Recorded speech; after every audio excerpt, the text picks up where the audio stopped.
Drum roll, please. The 2024 Chicago Bears are sticking with Matt Eberflus, but have fired Luke Getsy and relevant offensive staffers. We have no idea what's going to happen with Justin Fields, but wow, let's react to the news. I'm here, as always, with Nick Whalen. We'll break down everything we think about where the Bears stand going into 2024, what these coaching changes mean, how furious we are. I'm kidding. We'll get into that later, but it's all coming at you on this episode of Bear With Us.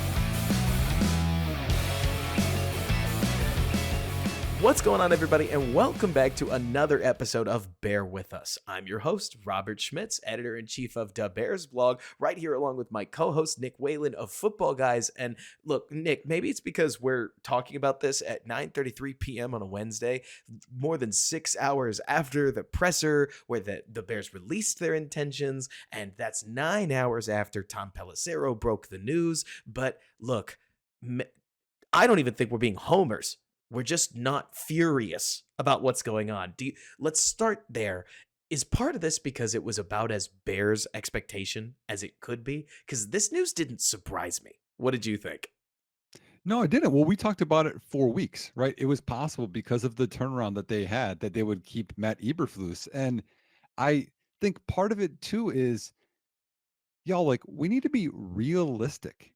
Like, last year, they stripped this down to this. I mean, not even, we didn't have any studs, right? Like, they got rid of Roquan, they got rid of Robert Quinn, they got rid of Khalil Mack.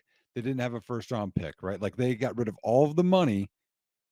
And then this year they started to build, and we had what was it? 7.5 wins was the over under, Robert, and the Yes, it Bears was. won 7. Mm-hmm.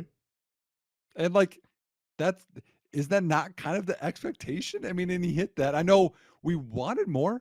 We got 3 other close wins, but like, holy man, like that's about what you expect. I don't know why it wouldn't be an option to keep him. It's funny to look at this because I don't agree with the direction. Can I start there? Right? Sure. Just so that we're not gonna go total homer, right? If it's not my money, and I look at the fact that the offensive head coaches make up the overwhelming majority. Man, not overwhelming. I think this year it's like 9 out of 14, but normally it's like 11 out of 14, 10 out of 14, 12 out of 14 coaches that make the playoffs are offensive oriented. So it feels like the league is pushing you in that direction. And with candidates like Ben Johnson out there on the market, it's easy to talk yourself into the Bears potentially firing Matt Eberflus and hiring the next Kyle Shanahan. That's the way you frame it in your mind, right? Mhm. But the Mhm. problem is, Nick, if I've seen this, there's a lot of Arthur Smiths out there. Like Oh, there is a lot of bad head coaches. Brian Daboll right now. He doesn't make the bad category immediately. Daboll remains to be seen, but it seems like he's a hard guy to work with. And while the offense was able to grind out, believe it or not, behind Tyrod Taylor and Danny DeVito. It's Tommy DeVito every time. natural. Yeah. Like they ground out 5 wins. They're worse than the Bears are. Well, And how about one of the more disappointing teams in the NFL this year, Robert? I mean, especially the second half, the Jaguars. mhm, Doug Peterson, he was the guy with you have the generational quarterback, and now mhm, you have the offensive guy, and mhm. they fell apart. Worse, it's the same thing that you saw in Philadelphia. So you could argue that you Mhm. got the retread and you saw the same results, kind of like hiring Jeff Fisher, but now, like, I don't want to say he's offensive Jeff Fisher. That seems too harsh. But it's more to say that it is easy to look at Matt Eberflus and say it can always get worse. And hey, I got to tell you guys, 3 losses of historic fashion, yeah, it can. Like, that's pretty bad. How Yep. how much worse can you get than that? Well, the defense over what was it, a 7-8 game stretch? I'm going entirely off the top of my head on this, Nick. Yeah, I, that's I fine. do not have the data right, but it feels like their 22 interceptions, which were league leading, all came in like 1 7 game stretch. And that is insane. That Mhm. doesn't happen. They went almost 8 straight games because I think they had one in the middle in Arizona where they didn't pick off any passes, but they went like 6 to 8 straight games picking off not like one pass, Nick, not like 2 passes. They didn't even get fumble luck. They were picking off 3 and 4 passes every single week. It is outrageous what this Bears team did to bad teams. And I know this isn't the direction that a lot of Bears fans want. I got to tell you, I'm riding along with you. But if you told me, Nick, that the plan whether it's with Justin Fields or Matt Eberflus, we'll get into that, or like, or a draft pick, not Justin Mhm. Fields or Matt Eberflus. Like it, when we get there, I do wonder if you could argue that whether you're developing a rookie or whether you're trying to get Fields to take the second step, having this Flus defense that so far seems to absolutely shred bad teams. Like if you are middle to bad, if you are worse talent wise than the Bears are, you are going to get baked. Like Yep. apparently, nearly anybody's going to turn the ball over.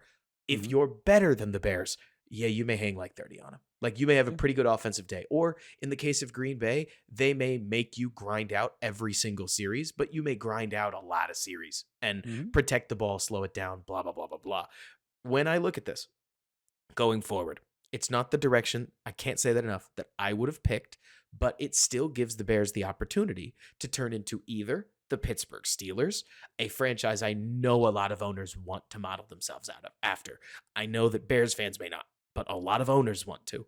Or you might become the Buffalo Bills if you draft a rookie quarterback and obviously you get the spark that, say, Josh Allen brings. Not to mention, if you wanted to make an even further direct comparison, I think DJ Moore and Stephon Diggs share a lot of traits. I think that Cole Kmet and Dalton Knox are not dissimilar, not the same. But Mhm. at this point, frankly, Kmet may be better. But Yeah, yeah. anyways, getting ahead of myself, it's more to say that there are ways this can work. Will they win a Super Bowl like this? Y'all, one team wins the Super Bowl, and it's been repeat teams for so long that we don't have a rubric. We have a No. stronger rubric on making the Super Bowl and losing than we do making the Super Bowl, Mhm. because I think it's 9 of the last 13-ish Super Bowls, something like that. Nick, they've just been won by the consensus best quarterback in football. So, yeah, I mean, it's that easy, right? Best way to win Yeah. a Super Bowl is to get Well, the literal best quarterback in football, but good luck displacing Mahomes. yeah, well, I mean, yeah, that and Tom Brady kind of ruined the whole you don't have a big data set there. Yeah, and I agree with you. Like we talked about this, last week. Like, what do we want? Yeah, Ben Johnson would be great. Jim Harbaugh. Like we talked through, guys that we would like, and I understand that. But then you have to also understand the part of like we don't have all the information, y'all. Like we're looking at this from like a Madden lens, like, oh, okay, we're gonna play Madden, we're gonna set up what we want. We don't have all the information, but like Matt Eberflus and John Fox, they're not the same guy, No, you know? And so like we like I saw the whole stat. I'm sure you did too, like, you know, uh Phil Emery and then it was, Ryan Pace and like, them bringing in a quarterback and having a lame duck, head coach. Like, why is Matt Eberflus now a lame duck coach? He more than doubled his wins in year 2, and now they're going to get even more assets, and they were trending in the right direction. Like we were talking about this literally in the last week or two, Robert. I think it came out of your mouth where it was like we're becoming the Lions and like Dan Campbell in this thing, right? And then one loss in Green Bay, and all of a sudden he's a bad head coach, and he's a lame duck head coach, and we're going nowhere. Like y'all, like 7 wins. Like next year, if it's 9 or 10 wins, right? right. Wild card, and then the year after, you think even more like realistic expectations. And so I actually have 2 other examples for you because I know we talked about Brian Dable and Doug Peterson because like I think we have this in this head that the coach, no matter what, Ben Johnson is going to be great, or this guy is going to be great. We look at the Uh, best case scenario, yeah, right? best case. Well, Kellen Moore, you mentioned I Kellen want Moore. Kyle Shanahan. Don't Yep. you? Like, I want Matt LaFleur. Matt LaFleur is phenomenal. A Yeah. lot Well, of coaches try to find, or like a lot of orgs try to find that Matt LaFleur, and they don't. well, I want Patrick Mahomes and I want Kyle Shanahan and Randy Moss. Like we have to be realistic. Like Kellen Moore was the hot name, right, for a while. And then he got fired in Dallas, and Mike McCarthy is an idiot, right? I heard that all over the place. The Yes. Chargers were 13th in points scored in 2022. Kellen Moore comes to town. They're 21st in points scored this year. I understand Justin Herbert got hurt for, a few games here, but still, they didn't get better offensively. And I think that was automatically what people thought.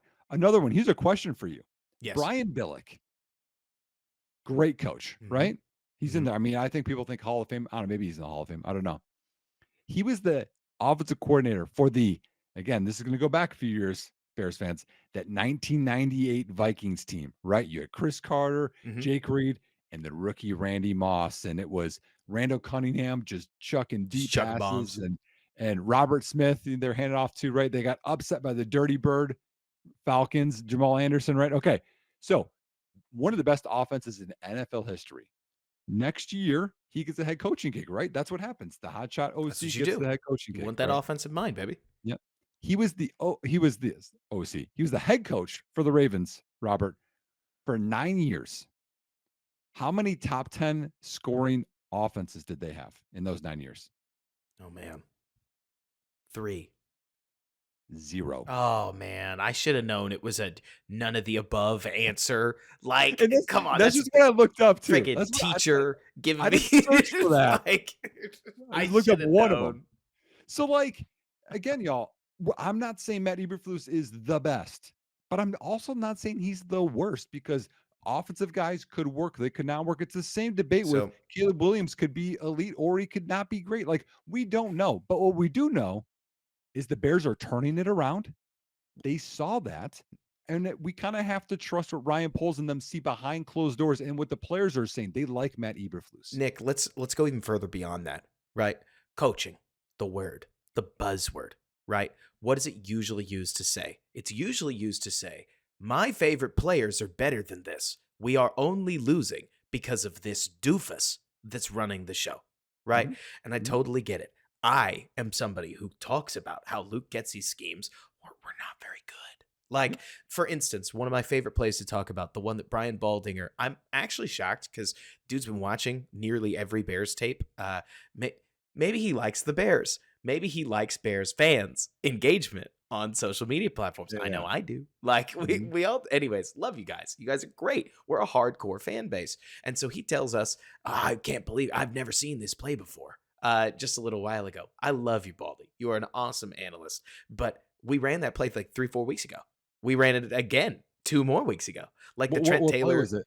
the one where they pulled Tanyan in and then they spun the formation. Oh, They spun yeah. Tanyan and got Trent Taylor out in front. And we were like, what is Trent Taylor doing? And I've been like, yeah, I mean, we have had Darnell Mooney cracking like all season long. Tyler Scott has cracked defensive ends.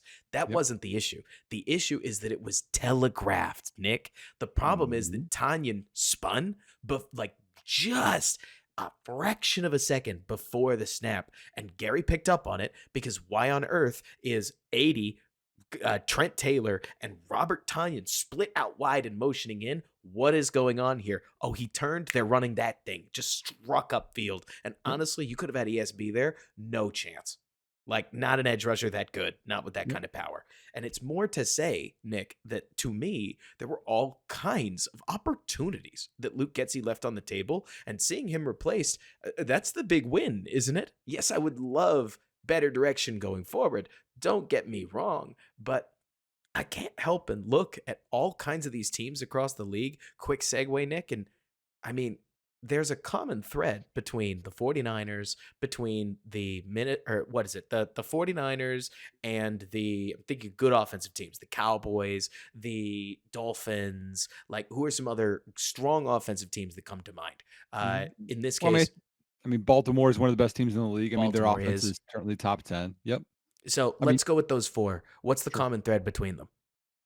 Well, I think creativity with their offense. That's for sure. a good idea. Yeah, you know what else is a common thread? They have good players.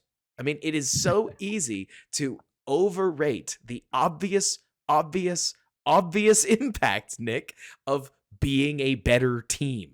And it makes your scheme look better, doesn't it? And my favorite example, I think one of the most obvious that most people saw, was the Miami Dolphins with and without Tyreek Hill. Now they figured it out because Mike McDaniel is a really good play caller. But also, when Tyreek is on the field, that offense is very different from when Tyreek is off the field.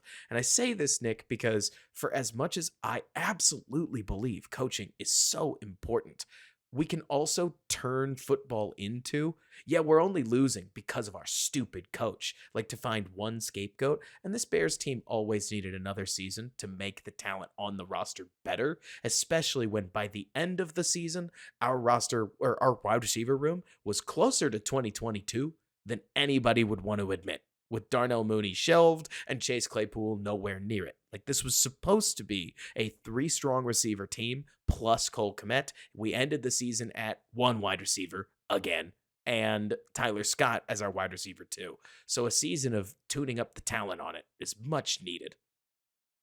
Well, right now I'm going through and I'm looking again because he did flip the roster. You know what I mean? Like that's the other thing. I mean, this whole thing is flipped. So I'm looking through on offense, just guys that were pre Ryan Poles.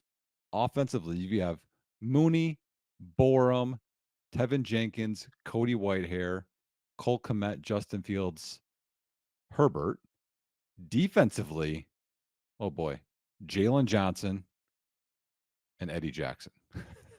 I mean, okay, y'all, you can add in Patrick Scales if you want or Cairo Santos, but I'm not. Like that doesn't matter a whole lot. Like when you flip all of that, again, learning the system, we talk about this all the time. Like it's going to take Justin Fields, like he can't learn from another coordinator. It's going to take a while. It's going to take a whole defense to learn to.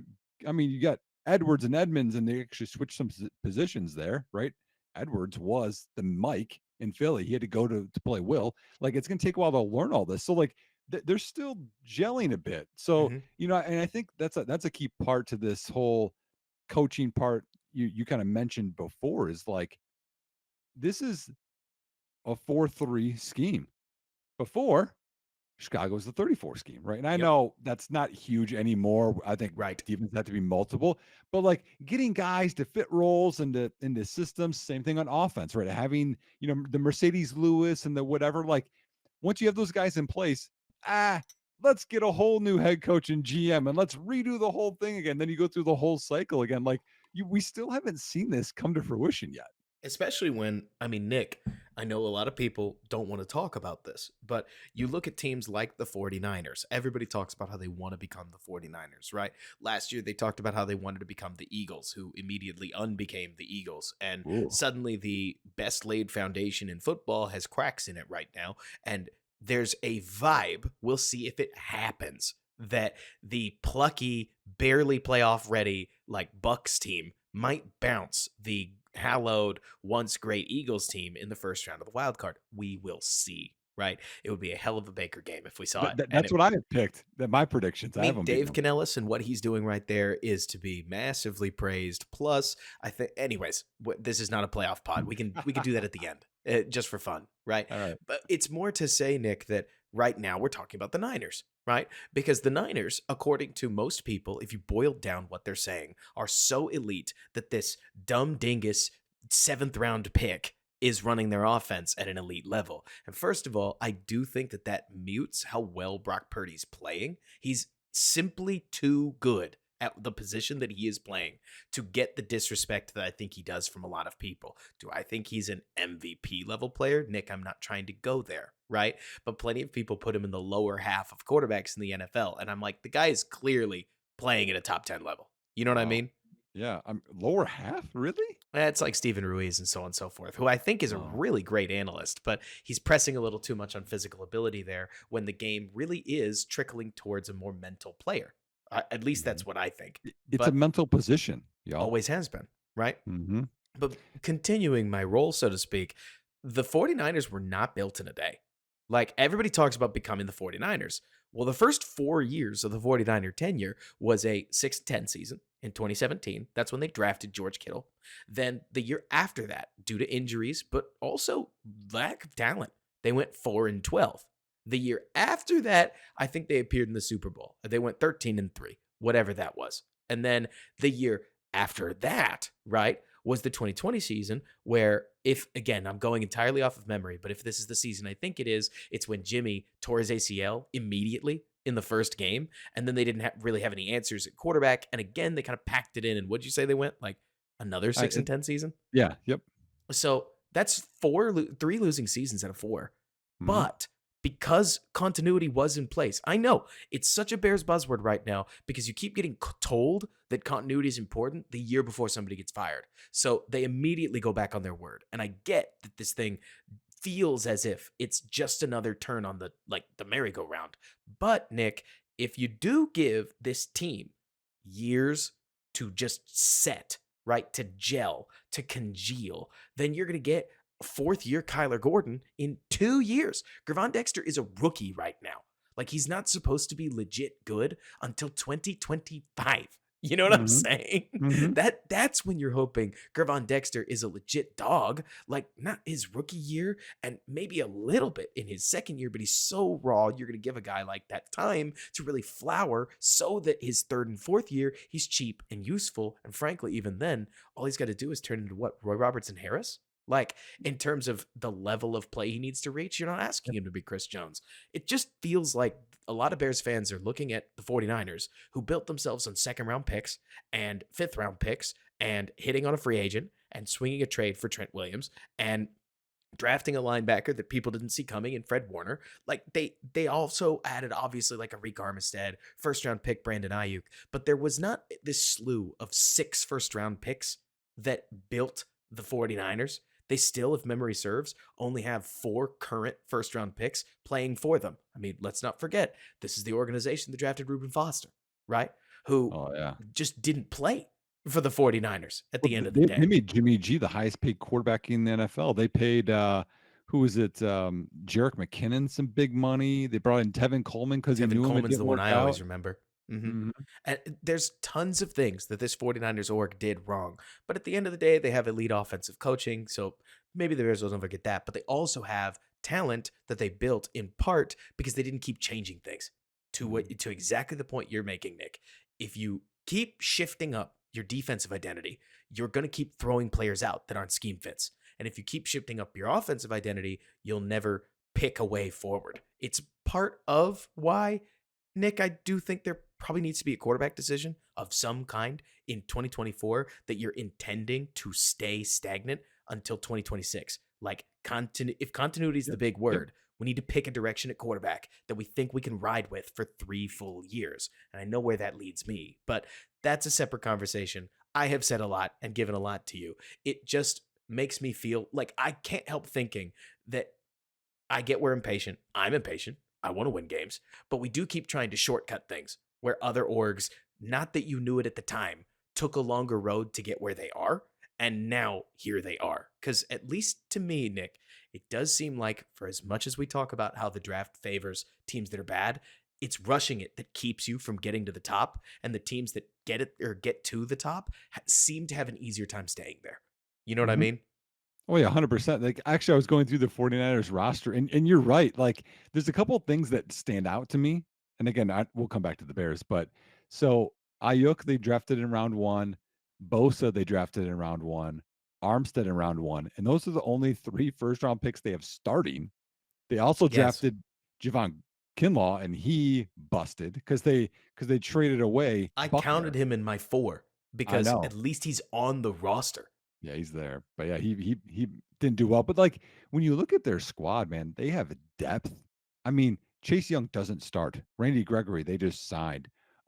Oren Burks, who we know from Green Bay, right? He's a backup who's played some. Logan Ryan is a solid vet safety that they signed. Like they got a lot of depth. And to me, like that was the one thing that was just missing this year from Chicago, Of which is like course. having depth on the interior O line that like isn't trash. Having depth, here at safety or here what like obviously the DM like those are all the things I think that you're going to get in the third, fourth year of this rebuild, Yes. not in the first year Thank because you. again, Thank you. I thought you were about to complain about it. And I was like, Nick, come on. I no, just did no, this whole because like thing. because like that's the thing is you got to remember the first year they didn't even have a first round pick. Like they're like trying to put this together and they're like, well, we got 2 seconds and we're trying to make this work. Like that's just how this has to go together. And I I've I spent my think whole life as a Bears fan watching the team try to take shortcuts. We continue to try to right, talk. exactly Like, trading.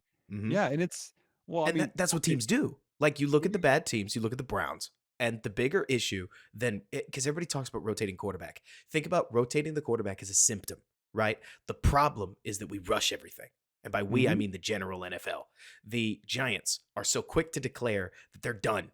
Daniel's their guy, right? But then you look at the Giants roster, man.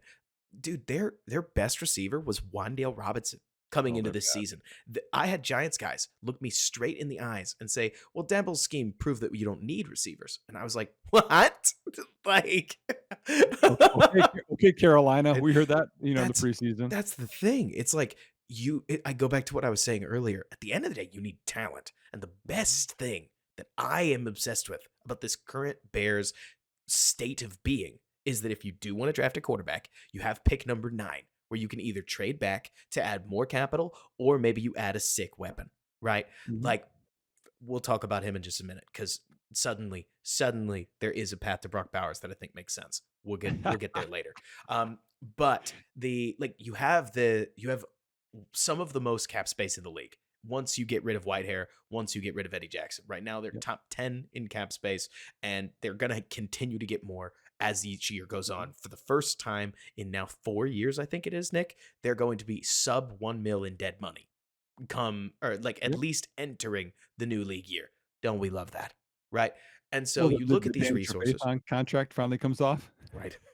Oh, they've wait, which one did you pick out?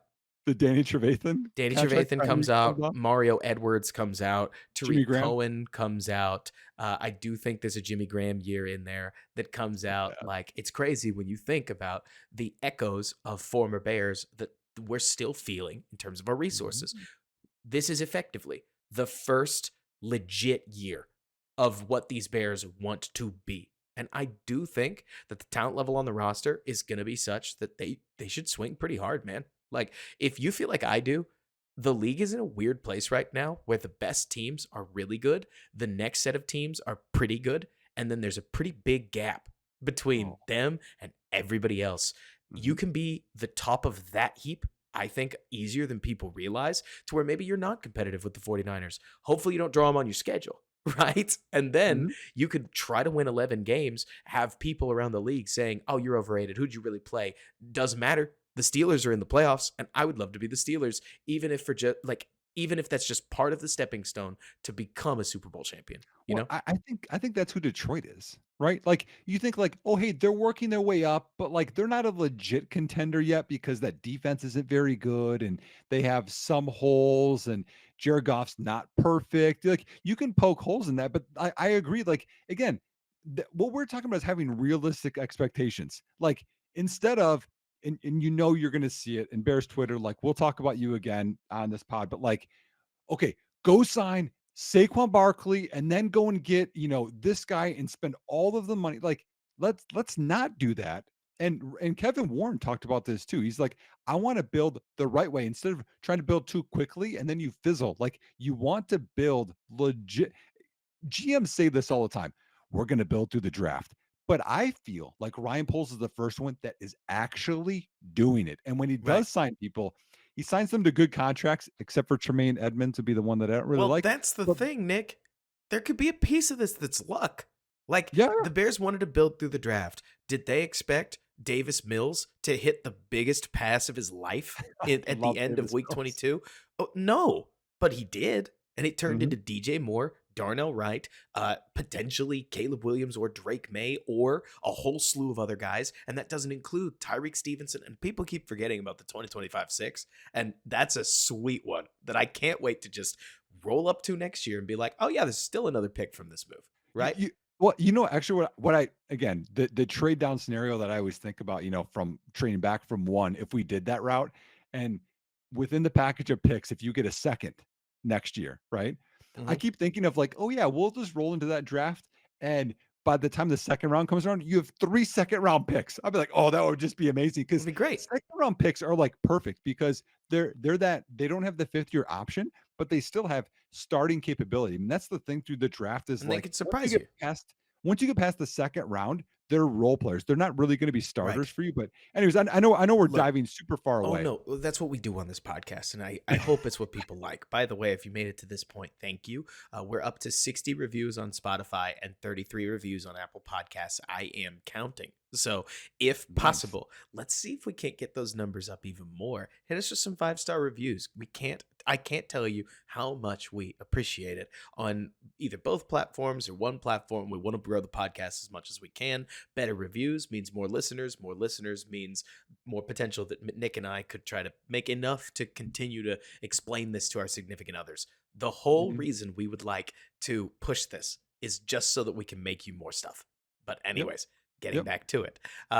Nick, I look at this Bears roster, and now that we went on that whole spiel, because this is kind of what you're getting at, right? The Bears fan base is exhausted from all the losing, and Oh I my blame gosh. you, Ryan Pace. Even going back a little further, I blame you, Phil Emery, because the problem is when you look at the fact that the Bears tore the roster down to the studs in year 3, you should show life, but you still shouldn't be done. We're still rushing it if we want them to be Mhm. truly done. Now, Bears fan, that doesn't mean they shouldn't make the playoffs. When I say done, I mean Super Bowl caliber roster swing for the big one, right? Stop settling for the 7 seed, right? And go win the division and do Yep. so convincingly. And the Mhm. nice thing is the division's door might be open next year. It honestly depends on what the Packers do. And I'm bummed out even saying that. Right. Which, by the way, we could work some Packers game review in if you wanted to. Depends on if you watched the All-22. If I had to guess, you didn't want to. Right? I watched a quarter and a half, I think. You boss. That you went through any of it. I went It through it was it because was it was hard of it was hard to do, but well, hold on. Like, let me talk through a little bit of that. talk So, through it. by the way, y'all, like, I know people that listen to this, I feel like are like the diehards, and We love you. they'll resonate more with this because they're, some of them are older than you are, Robert. But when I was a young guy, okay, Platteville training camp, right? I would go there all the time, get a bunch of autographs when I was a little kid, and then later on I just watched. But when I was in high school, I remember waiting for Phil Emery. I was trying to find Phil Emery because my goal was I wanted to be a scout and then I wanted to be a GM. Like, I wanted that life. And I kid you not, I ran into Dick Duran on accident. And I asked him where Phil Emery was because I wanted his job one day. Like, imagine me being a kid, That's like, not awesome. thinking that, and Dick Duran not being offended. But anyway, like, Phil Emery, y'all, has nothing to do with Ryan Poles. And Jay Cutler and Shane Matthews and Kyle Orton and, Cade McNown and whatever, Rex Grossman, have nothing to do with Justin Fields. Like, we see this move and it's not what we want. And we're like, oh, same old Bears, and we just suck. Like, Kevin Warren is different. Ryan Poles is different. Like, you can go through this. They're different. It would just be like us scouting, Robert. One of my Yeah. biggest issues with scouting right now is when people see the helmet and they're like, oh, that guy's going to be bust because he went to Ohio blank State. school. Oh, Drake May is going to be bad because Mitch Trubisky didn't work out. Like, that is the worst type of scouting, y'all. It's irrelevant. It does not matter. No two people are alike except for identical twins, and all these people are not, okay? And different outcomes can happen. We need to stop with this negativity of like, well, this is how the Bears have been. They're always going to be this way. That's not how history works. It's No, not at all. it's not how history works, but it's how people feel. I do want to identify with Yeah. being frustrated. When Nick and I talk about being frustrated, when you listen to this point of the podcast and Nick and Robert are still not that mad about what's going on, it's entirely because, to be honest with you, Nick, I'm exhausted of being angry. And this is the first time in my Bears life that the Bears have not gimped their future for the now, right? We could look at the Matt Eberflus decision. We could see them. Maybe you could make the argument that they did indeed gimp the future for the now because they like the current regime's direction. But like we've kind of talked about, you're still rolling dice that maybe you don't have to, especially when an interview that do you mind if I get into this now? Especially Oh, when the it's first exciting. Bears Well, interview well, choice. well, hold on. You have to go through the guys that we got rid of, I think, before you go into that. Well, yes. Well, You haven't talked so about it. let's do it. You want to take us through Yeah. it? Yeah. So, okay. So, I mean, I'm sure a lot of you I'm have so already excited heard to it. talk about it. You know I I am. know you are. We gotta. Hey, this is the same thing. We gotta rebuild. We gotta build up We to got to that. rebuild our We need to podcast. do it the That's right it. way, Robert. Okay. All right. Can't give the So, future. so, all right. The news today, right, with the press conference, everything. Okay. Chicago did get rid of Luke Getsy, offensive coordinator. Got rid of Jocko, right, quarterback coach. Hmm. Running back coach was already let go, as we know. Uh, assistant tight ends coach was gone, and wide receivers coach is gone. So they got rid of, I actually wrote down, Robert, offensive line coach Chris Morgan is back, assistant O-line Luke Steckel is back, Jim Dre, tight ends, is back, and offensive quality control Zach Cable. Even you get a shout out, Zach Cable, Look at right? you, Zach. Are all retained. Outside of that, they are bringing in a fresh staff, and that part of that makes me think too, Robert. Like if you have just a minimal upgrade at offensive coordinator, any of these positions, you think Chicago actually could be in the playoffs right now. So that's the hope, is that they looked and they're like, hey, listen, this didn't go well. All of the stuff we mentioned, the spacing, the play designs, you said it was telegraphed. That means they agree with us. They knew that. But at that Yeah. point, we talked about this, they couldn't make the move. We wanted it during the bye week. Maybe they didn't have the staff to do it, but now they can. And drumroll, Robert. Now you get to go off of your thing because I know you're excited. Oh, yes, I will. It's so funny because you look through these positions, and I mean, Nick, far be it from me to act like the Grim Reaper who can make decisions about guys and their jobs, right? But Luke Getsy, we know we needed a change. Wide receivers have been bad. Like the only good receivers have been the ones that are talented enough to be good anyways. We're not seeing enough. I think you and I could agree, Nick. Tyler Scott is still playing like he did in Cincinnati. We can smooth him out. We can polish the athletic toolkit that we have. Velus Jones, I think, has enough athleticism that we could teach him to play the position a little better than he does. They may just suck. Like, I want to posit that those guys may just not be talented, but it's not like Tyke Tolbert and the block, or like the way that the receivers have handled their blocking assignments, which is to say not very well, right? Wide receiver screens in particular have been a mess for the last 2 years. It's not as if Tyke Tolbert has produced results that have made you say, Nick, damn, their wide receivers coach is killing it. If anything, you could say Darnell Mooney's degradation is a monster red flag because coming out of his first 2 years, he was not this. But Well, so we talked about this on the last pod, Robert. This is the other part of coaching. I thought you were going to get to this earlier. Developing players, right? You think of Braxton Jones, right? Develop him, a fifth round guy from an FCS school, into a left tackle in the NFL. That's why Chris Morgan has a job you right get now. to keep your But job. Exactly. yeah, but you can go through and look, like, did Justin Fields make the progression that any of us wanted? No. Quarterback coach, gone. Did the And offensive design use the strengths of the players? Nope, gone. Wide receivers coach, same thing. Like, you have to running backs use, had a bad year. Like yeah, I expected yeah. more out of all three of these running backs. Well, I didn't actually expect any more out of Deontay Foreman. He did exactly what I wanted him to. But Khalil Herbert got no better in pass pro, blew multiple assignments in the Packers game, most of them being important ones. But Roshan Johnson. Yeah.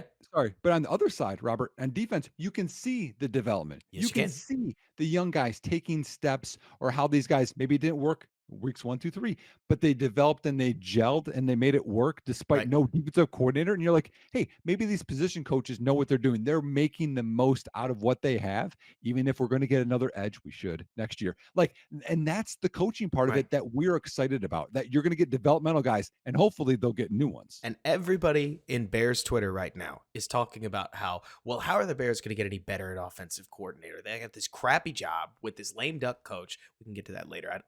I don't know if he's lame duck.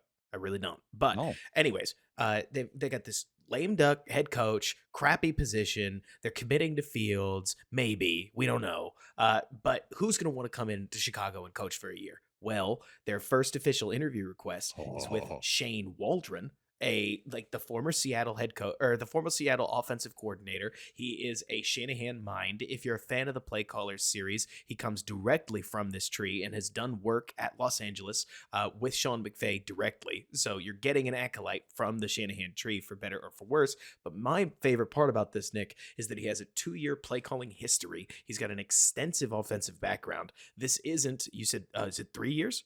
3-year play calling history? 2022, 2023. Yep. He's got a diverse run game that plays to, or that creates a system. It's not a grab bag of plays, right?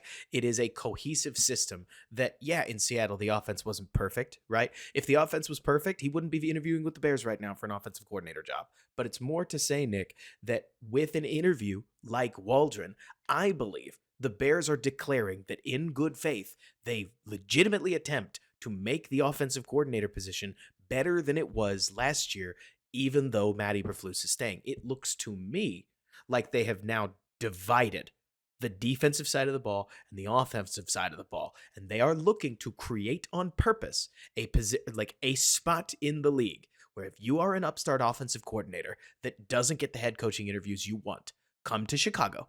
We will give you an opportunity to show exactly who you are, and then come next year, you can go take those opportunities wherever, and we wish you the best. It is the Mhm. Chargers' opportunity with Kellen Moore, and it's why Kellen Moore is not looked at as well as he once was because, well, now we saw what he probably is and what he isn't. My favorite part Mhm. about this, though, is that, again, it would be experience. It would be a guy that has worked with a quarterback not dissimilar from Justin Fields, but moreover, you get a offensive coordinator that wasn't handed a wonderkind quarterback, right? Like the offensive, Yep. what really do we know about Ken Dorsey is kind of what I'm going at, right? Yeah. But even he could easily be on the table for if the Bears want to go in that direction.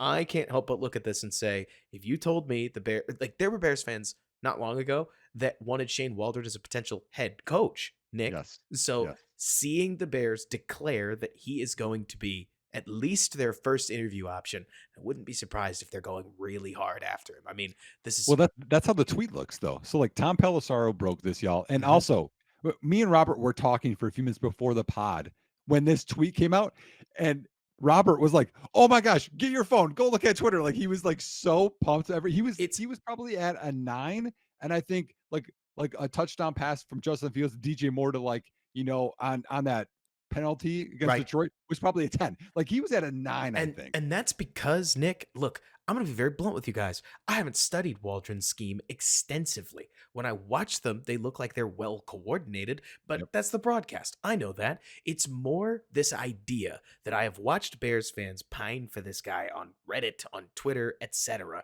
And the Bears made it plain that they want to interview him. They're not trying to interview Liam Cohen, the offensive coordinator from Kentucky, and pull him up from college. They're not trying to interview Clint Kubiak. They're not bringing in. I mean, maybe they will interview like a Cliff Kingsbury, right? To me, there is something, Nick, about the first interview that they are setting Yes. is a bona fide offensive coordinator that kind of got caught in the wash in Peter, like in what happened Yeah. in Seattle. Yeah. You know what Fair. I mean? Well, Like, the wording of it is what's nice here. So mhm, he's like, okay, the Bears have requested an interview with Seattle offensive coordinator Shane Waldron for their OC job per source. With Pete Carroll out, Seattle's assistants are now available, and Chicago is moving quickly and making a change today. And that tells you right there, y'all, how serious this is and how they're not going for, well, who can they find? They're like, hey, this is the Jim Harbaugh of potential OC candidates, and they're going right for him. And let me give you a little background, Robert, since I know you said you watched his all 22, but just so, and again, this is for me too. I didn't know. So I pulled it up on Wikipedia, the always trusted source. And here is some of his background. So he started as an operations intern with the Patriots for a few years, I think 3 years. Then he followed Charlie Weiss to Notre Dame. He was a GA there for 3 years, came back to the Patriots for 2 years as offensive quality control and then tight ends. Then he left, did some other jobs, other places like college, etc. Then was Washington offensive quality control. Then he's been with the Rams, as you said, from 2017 to 2022, and it was tight ends, passing game coordinator QBs, passing game coordinator, and then Seattle for 3 years as OC. Now you look through there, two-time Super Bowl champion, working with New England, right? I don't know, pretty good system when Brady was there, maybe, y'all, right? Then you go Washington offensive quality control. Now, I think was that I'm trying to think of 2016 Washington, if that's when all those guys were there or not. Was I that don't know. LaFleur and McVay and Shanahan or no? It could be. We'd have to go back and look, but it wouldn't And and, surprise me. and Mike McDaniel. Hmm. But anyway, and then Rams, obviously that's good, right? For a big stretch. And then Right. Seattle, which again, Pete Carroll, a good stretch. Like that's a good umbrella, not like just one time it was good with one coach, and Right. he rode, Aaron Rodgers' tails to an OC job. So that's a Luke Getsy reference, y'all. But Exactly. anyways, so I think that this is I just love the aggressiveness of it, Robert. I do too. And we can't talk too much about Waldron because all they've done is request an interview, for crying out loud. Like, he's Right. not the new Bears coach. There'll be a whole podcast on that when that comes, right? Ah, But to me, again, it is a nice declaration of good faith, so to speak. And it is a mhm, reminder that when you look around the league, yeah, I mean, the defensive head coach thing, it's not like, it is not my preference. I can't say that enough. There are blueprints where it can work, and maybe it'll leave us like frustrated Seattle fans. Hopefully, like frustrated Seattle fans, it'll give us what, two Super Bowls? Like one Super Bowl championship and and a Super Bowl visit. Like, that would mhm. obviously be great if somehow Flus turned into Pete Carroll. I doubt it, but it's, never say never, I guess. But Pete Carroll's more energy than Flus, though. I can't see Flus being on that level of energy. Flus would be, so I can see it now. The Ringer writing one of those like they give a stylized headline of like Flus staring off into the distance, and they would try to make him out to be like the defensive analytics king. You know what I'm saying? Like, because he does seem like he is. Look, I am going to legitimately compliment Flus here. When Flus was asked about would he take or would he have taken Roquan Smith where the Colts took Indianapolis, I still remember his quote was, "At 5?" And it like an off-ball linebacker at 5. And so it's not as if Flus is foreign to the concept of value. And Mhm. just today, he was talking about it. He was saying the same things I do. Like, you can never get enough DBs. You can never Yep, get enough I heard pass that. rushers. Like, Yes. it's not like Flus's mind is in the wrong place. I want to see them finish games too. Like, the Mhm. problem is, can I just come right out and say it, Nick? A defensive head coach, or like Bears fans who don't like Matt Eberflus, are going to point to the fact that the defense keeps collapsing, giving up points in the fourth quarter. Right. That stuff happens. Like, in the NFL, games have a bad tendency to get close at the end. In the offense, or in the fourth quarter, the Bears' offense has gone it's basically gone to the locker room like a quarter early, right? You mean like conservative, like DJ Moore's been saying in the interviews? Right. But that's probably partially a head coaching edict. It wouldn't surprise me if part of the reason that they're bringing in Waldron is because where Waldron's really excelled is the run game. I don't know why this is a thing in these Shanahan guys' systems, because Mike McDaniel talked about it too on the play callers. But that's, if you can build a really strong run scheme, then theoretically you are better equipped to play from ahead. You can run into the same problem that Kyle Shanahan has, where I think, what is he, 0 for 38 on comebacks in the fourth quarter Yeah, when he that's true. enters the quarterback down 2 scores, because Mhm. the run game runs you out of time in those settings. But you can obviously finish games very similar to the 49ers if you've got a comprehensive run game that lets you pick up first downs like normal when you're in. It basically stops you, Nick, as I'm sure you already know. I'm not talking to you, right? Well, It I know. it makes your run pass series, when you're trying to close the game out, your normal offense, instead of such an obvious series of runs that you're going to clamp up and die, right?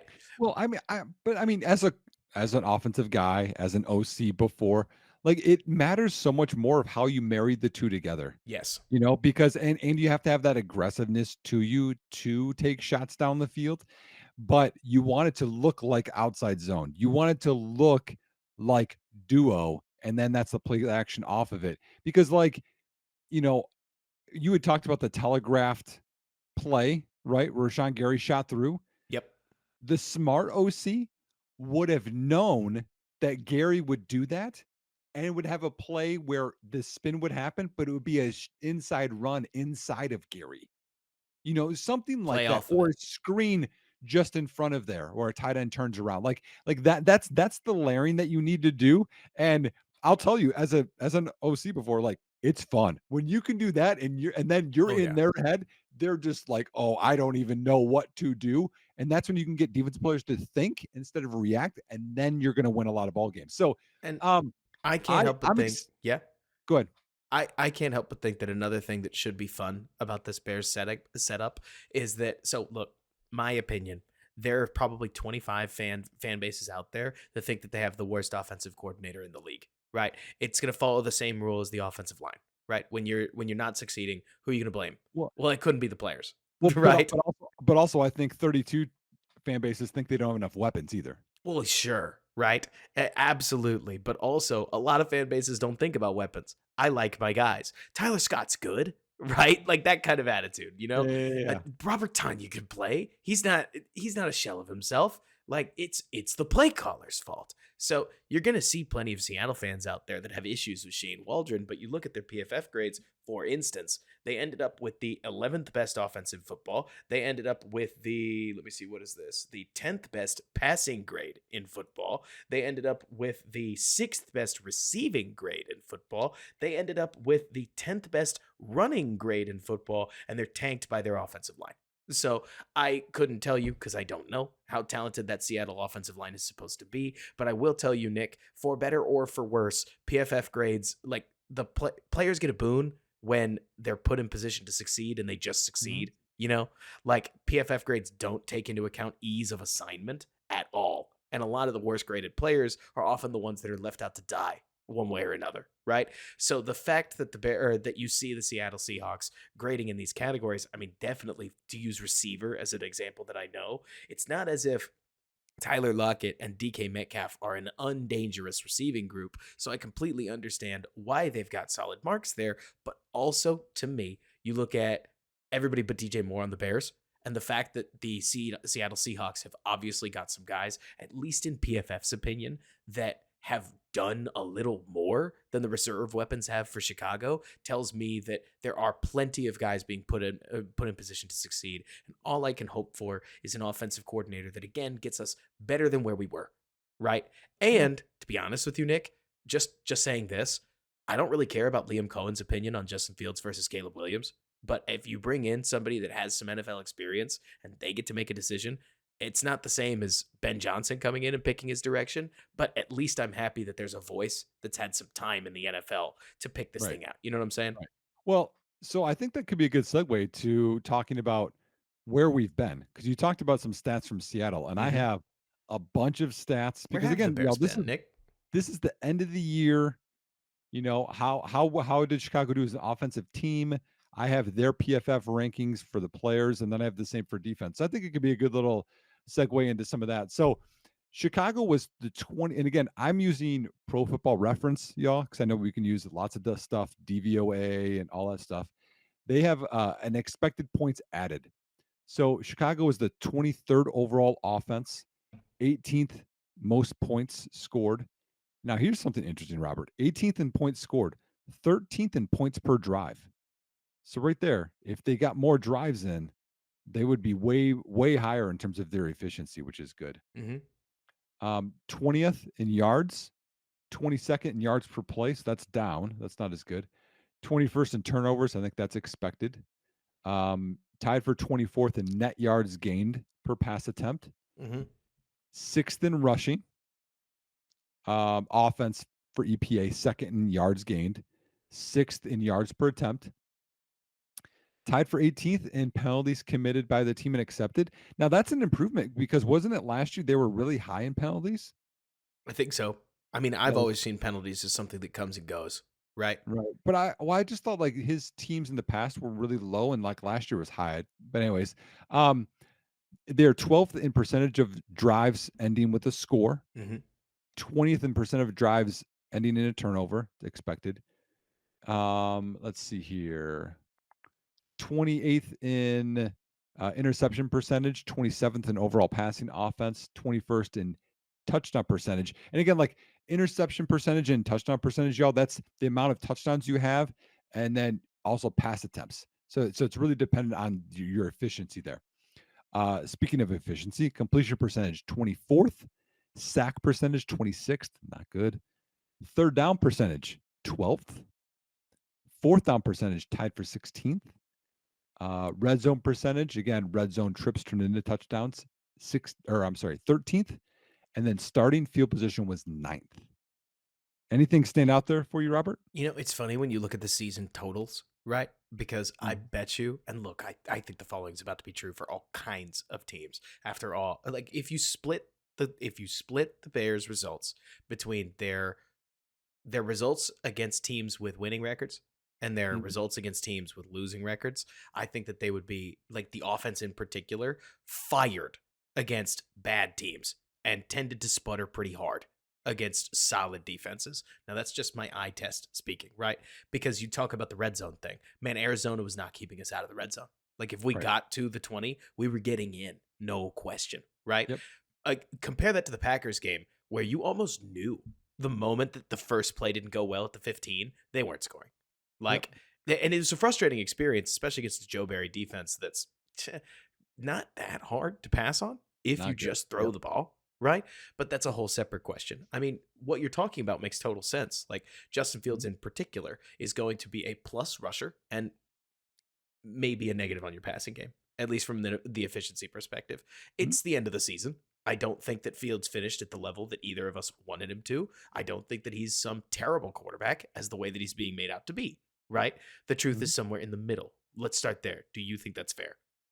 No, I think that's fair. Do you I can go through his PFF grade and the other guys if you want to know. If you do, we want to pivot all the way away from offense and into Justin Fields? Because I'm happy to just basically, I was trying to just draw a circle around Fields and be like, we'll get there later, right? Yeah, if But you want to. Yeah, sure. at least for a hot moment, right? But Yeah. so it's nice to see that the Bears have enough talent to score well in a lot of these categories, like you're talking about. I mean, when they were on, they were on. Mhm. You look at Justin Fields' statistics, I think he finished with what, 17 touchdowns on the year? Something like that.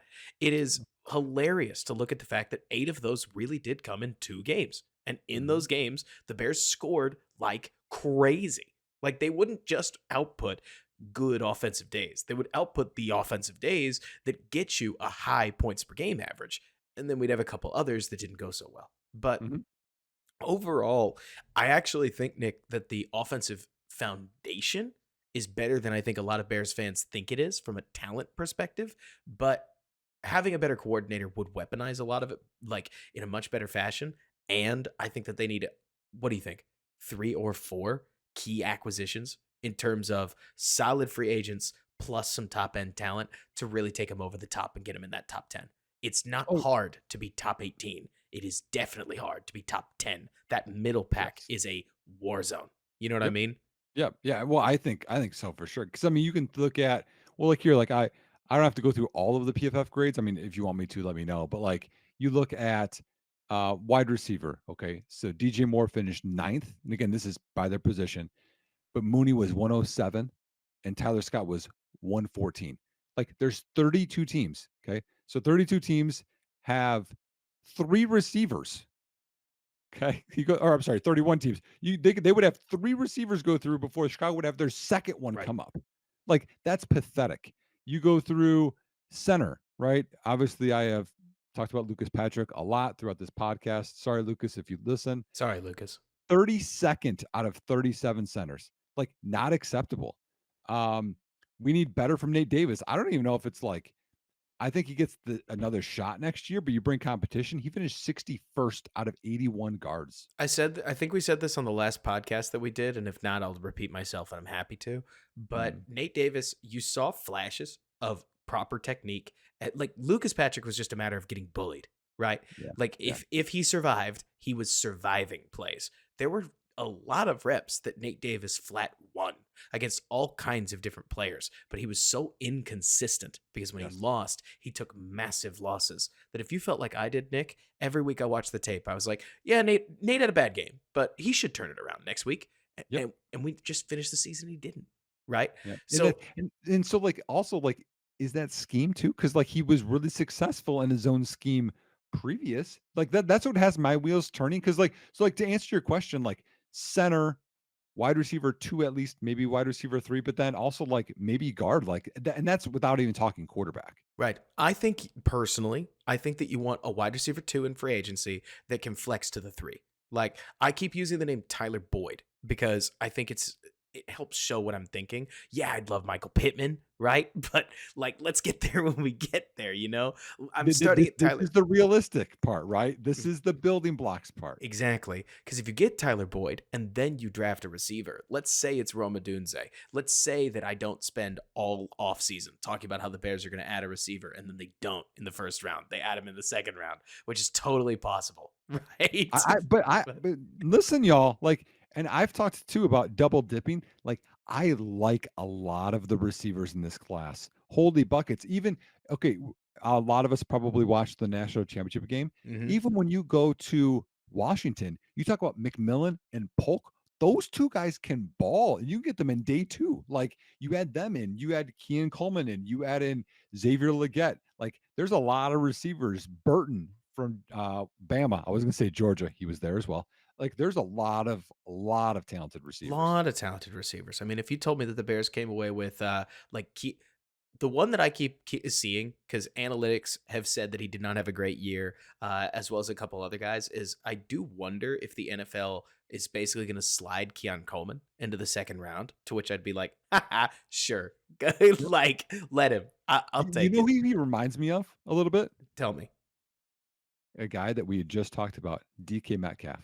I see AJ a little more. Like now, granted, that's a lofty comparison. Both are right, Yeah. but I don't think Keon has the foot speed that DK does. But the physicality, man, that's hard to teach. Right. Anyways, it's turning into a draft podcast. The point is that if they get a veteran center, and I think they do need like a swing guard, like a proper swing guard. Yes. Right. Yes. Because if they get somebody that can play a little center, little right, little left, then they basically need the Tevin Jenkins insurance plan that is also the if Nate is awful again, we need to bench him plan, right? Mhm. And I think that that's the kind of guy that you can grab there. I wouldn't surprise me if we then see, let's see, so we've got the swing guard, we've got a wide receiver two, a tight end two could be on the table.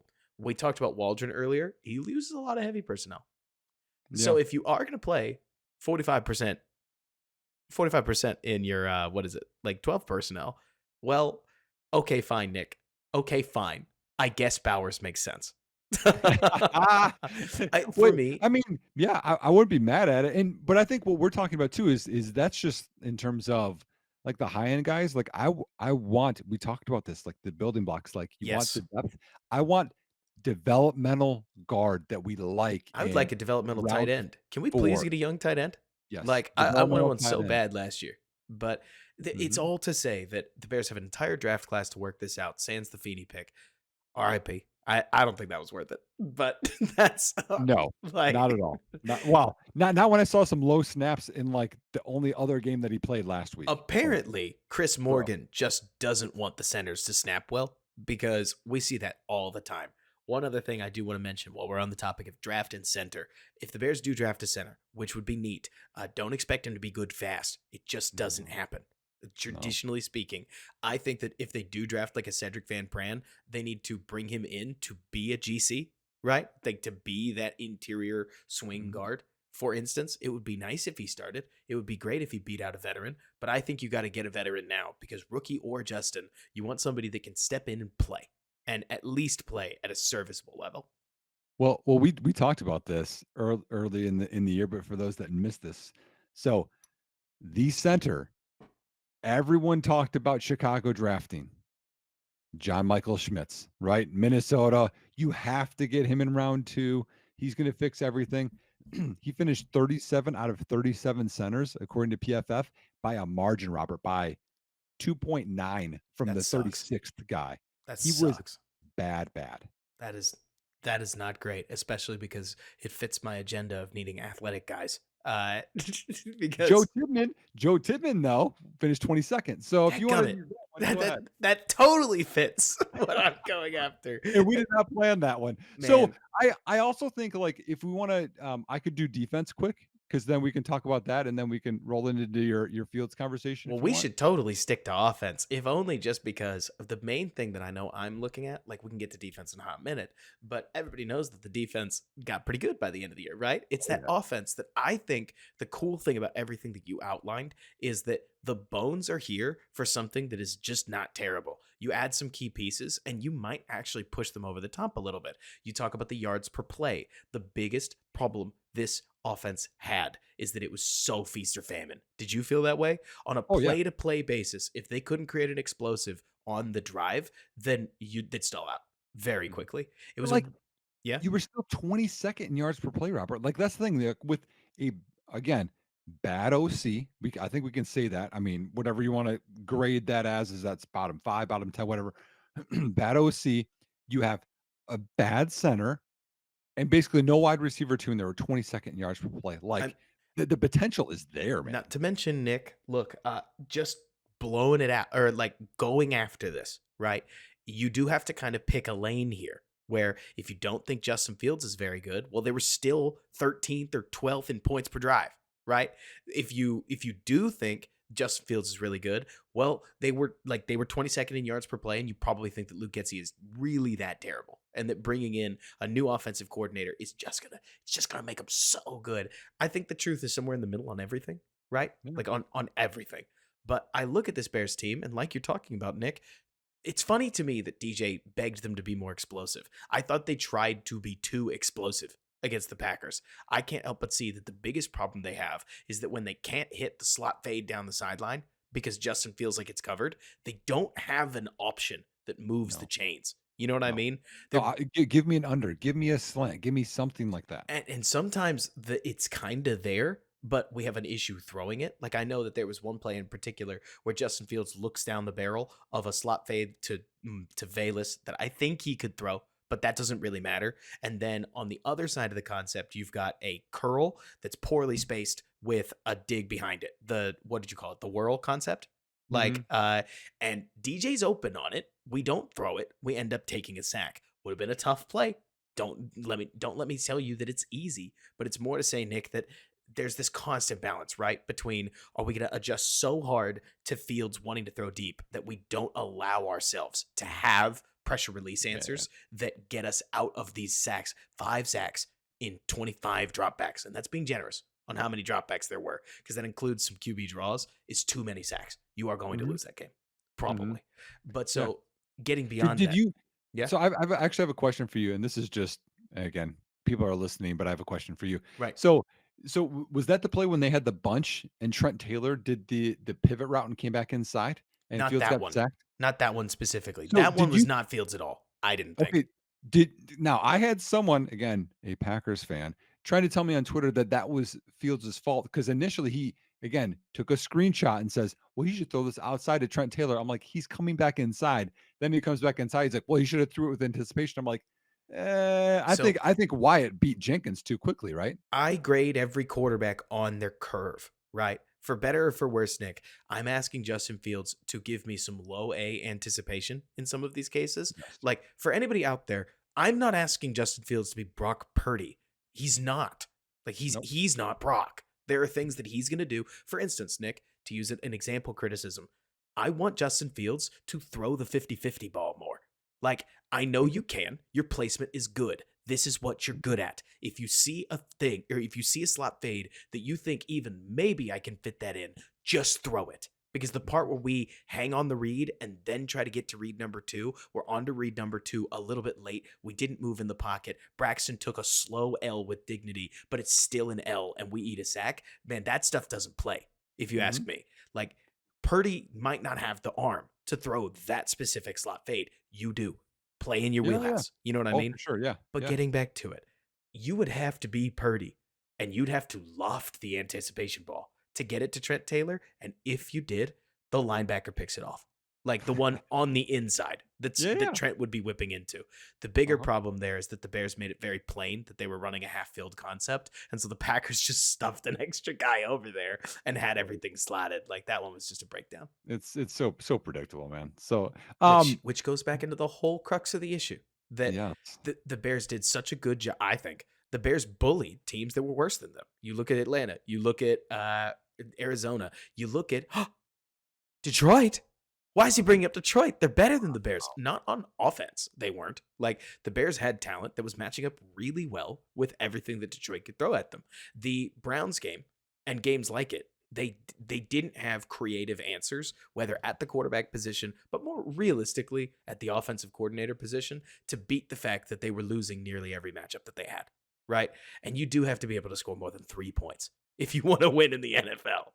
Mhm. But or at least let's call it 3 earned points, right? Because they scored 10 on offense. But all of this roll to say, Nick, that the Bears are in a funny position where we're coming off of a loss that's going to piss everybody off. We lost to the wrong team and we lost badly to them. So everybody's going to feel like this team is no better than it was last year. They are much better than Oh they my were last year gosh. when they're Even not just playing in Lambeau. offensively, they're so much better than they were. Like, people need to, like, realize that how bad 2022 was, and to realize that, like, okay, Darnell Wright was 54th out of all offensive tackles. Okay. So not great, not bad.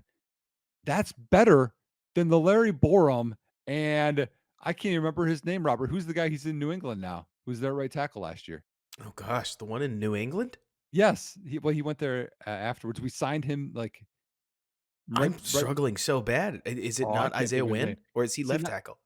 he played right. See, now this is gonna bug me. But anyways, the Bear I'll find it and then we'll go through. But the Bears have to have um a couple of pieces, y'all, and it's easily, easily an average offense. The name is Riley Reef. Oh man. Oh man, really? But anyway, I want to get to the defense because the defense obviously had some progress. So let's go through that quickly. And if we want to have Mhm. the Fields versus rookie debate at the end, we can. Mhm. So again, year in review, y'all. This is Pro Football Reference. Expected points added. Chicago finished 16th overall, which I know people are like, really that low? You have to remember the first 4 weeks of the Mhm. year were so bad. So bad. Remember the Kansas City game? They put 40 on. I mean, it was bad. So 16th overall, 20th in points allowed, 17th in points per drive, 12th in yards allowed, and then tied for 17th in yards allowed per play. Tied for fifth in takeaways. I think that one's expected. Tied for 16th in net yards gained per pass attempt, seventh in rush defense, but first in rushing yards gained. So efficiency was a little down, but they gave up the least amount of rushing yards, which, Robert, I have to pause and stop. Mhm. Unbelievable, man. We sat here before the season started and we were worried people were just going to run on us so much that it was going to take away from everything and not give the Bears a chance. And they finished first in least amount of rushing yards and they had a losing record. So you'd think teams would run on them more being up. Well, I'm not about to say that they set a record, Nick, but you're absolutely right. The main reason that we thought that they were going to get run on is because we we assumed that something very normal would happen called injury, and it never did. Like, if there's Mhm. one thing that I just want to prepare Bears fans for, because probably going to happen next year. Not that the whole team's going to get hurt, but somebody will miss time, Nick. And in this Right. case, Billings played every game, and Justin Jones played every game. And Montez Sweat played every game that he was a Bear. And Gervon Dexter did not miss a game. And Zach Pickens did not miss a game. The only guy who missed time was Yannick Ngakoue, who was invisible enough that we forgot he was there in the first place. Like, which is its own problem, right? Yeah. But it's more to say that at least, Nick, what I think was wild looking at this D line, especially near the end of the year, Matt Eberflus said in his presser, wow, I thought the defensive line played really well. And it's like, yeah, I mean, you've got an offensive line, which probably has two backups on it, going up against a defensive line that never lost a starter. Like, Right. that is an advantage. I mean, they are low end starters though. If we're being Oh, honest. I Two know. of those I know. four. I'm not trying to prop our guys up too much. I'm more Yeah. saying, Nick, that there is just the littlest bit of improve. I'm just going to call it improvement fallacy. I'm sure it has a name for it, right? Where it's like the fact that our guys just remained healthy meant Yeah. that anytime they went up against a legit backup, like we got in Cleveland, Montez Sweat is going to have a showcase game. Mhm. Now, actually, I just pulled this up from last year. Chicago was 31st in rushing yards allowed last year, and they're first this year. That's just amazing, man. Thank you, All right, 97. what? Thank you, 97. Yeah, oh my gosh, I'm so glad Andrew Billings is on this team. Yards per carry tied for fourth. Penalties. This was interesting. Penalties committed by Chicago. I think this is defensively and accepted first. Mhm. I was shocked. It was, I think it was especially early in the season, they ate a couple of big DPI calls, right? Plus, they kept giving up like illegal touching, defensive holding. Yeah. Again, it was all like stuffed up in the front of the year, right? Hmm. But that is weird. You're saying that they're first, as in least? Least amount of penalty yards Yeah, because or as I was penalties talking through that, committed. I was like, wow, I'm full of you know what, because I don't remember that happening. Like, Yeah. as the year went on, they only took 5-yard penalties now and again, but most of their early completions, I they just gave up completions, you well, know? 2 weeks ago, Justin Jones single-handedly was trying to up this so we didn't finish first, And he I couldn't think. do it. He could do it, yeah.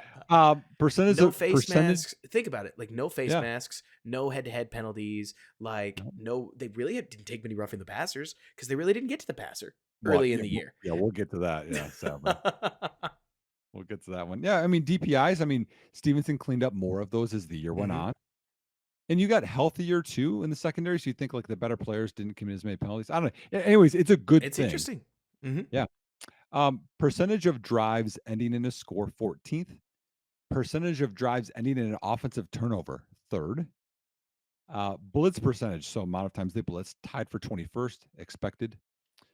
Percentage of dropbacks that ended in a hurry, tied for 19th. And then when you add in hurry, knockdowns, and sacks, It's okay, pressures, that right? pressures, yep, tied for 25th, which is too low. Hmm.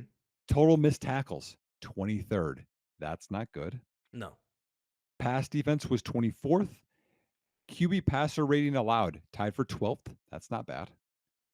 Oh, this is I expanded on this stat, Robert, just because I knew you'd probably ask. So percentage of time sacked when attempting to pass. So the amount of time it took you to sack a quarterback. Huh. Okay. They were 32nd, dead last. That's not great. Okay. So they I love were, that stat though. That's a cool stat. yeah. It was 4.6. Okay. I don't know however they measured it. That is really 4.6. long. But I think it might be in the inverse, but whatever. Oh no, I'm sorry. Go back. It's the percentages of the time it took you to sack when they're attempting to pass. So, Okay. yeah, like the How amount many of pass sacks attempts, based on pass attempts? right? I So gotcha. 4.6. That's 32nd. 31st was 5.3, 0.7 better. Okay, to give Okay. you a perspective, if you doubled Chicago's score, they would still be less than first place. Dang. That's no fun. But Not good. it's so funny looking at that, Nick, because first of all those numbers being deep middle of the pack is hilarious because I would swear this defense spent uh, a good chunk of its time at dead last in the league and then a good chunk of its time at top 10, if not maybe edging on top 5 sometimes. And I've so, got like I've got like 7 more if you want 7 more. man, you are cooking on these Dude, stats. man. So 31st in sacks, first in interception percentage, 28th in touchdown percentage passing. That's not good. 24th in completion percentage, 29th in third down percentage, but then fourth down percentage. Good. 31st in red zone percentage. So when teams got into the red zone, y'all, they scored touchdowns. And then 25th in starting field position. So sorry, go on. No, no worries. I mean, if anything, I feel like this tells us the story well of another team that if we split them by early season, late season, we'd get different numbers. But Yep. like you saw, even the Montez Sweat trade did not keep them from scoring quite low in the wide world of pressure. Mm-hmm. Their pressures turned into throwable balls, turned into PDs and interceptions more so than they turned into sacks. Sacks are kind of weird to create. You know, you have to win really fast. And a lot of the Mm-hmm. or at least what we saw with Sweat, is that it seemed as if the defensive line was energized to win at all, which was a great thing because they spent the majority of the first part of the season where they really didn't win. And the quarterback could No. count to 5, could count to 6, like embarrassing pockets. And That was happening in week 18 too, though. I hate saying that word. I mean, to give Love some credit, he would throw the ball after 4, right? You'd Yeah. have somebody that was creeping in on him, which was sort of the Bears' ethos. And like you're saying, it wasn't happening fast enough. We No. need more talent on the defensive line. But there was also this major field issue. Like, Nick, I said this on stream. This is really, really wild. Green Bay did not slip like the Bears did. And I know that this is some seriously deep conversation, but you cannot convince me they had the right spikes. Like you're going to have a hard time getting me on board with the idea that they were properly equipped, and I mean that literally. I know Wow. we're deep enough in the podcast where we probably don't have a Packers fan listening, and thank goodness for it, because I really don't want to get clipped as the guy who's trying to say, "Oh, well, actually, it was the playing surface." But like, I saw slips from Jaylen Johnson or from Tyreek Stevenson. I saw slips from Gervon Dexter. I saw slips from Montez Sweat. I saw slips from all kinds of Khalil Bears Herbert that twice. Khalil Herbert a lot that Mhm. didn't seem to affect the Packers, and it makes me wonder because this is just another variable, right, Nick? Yep. Whether they picked out the right equipment.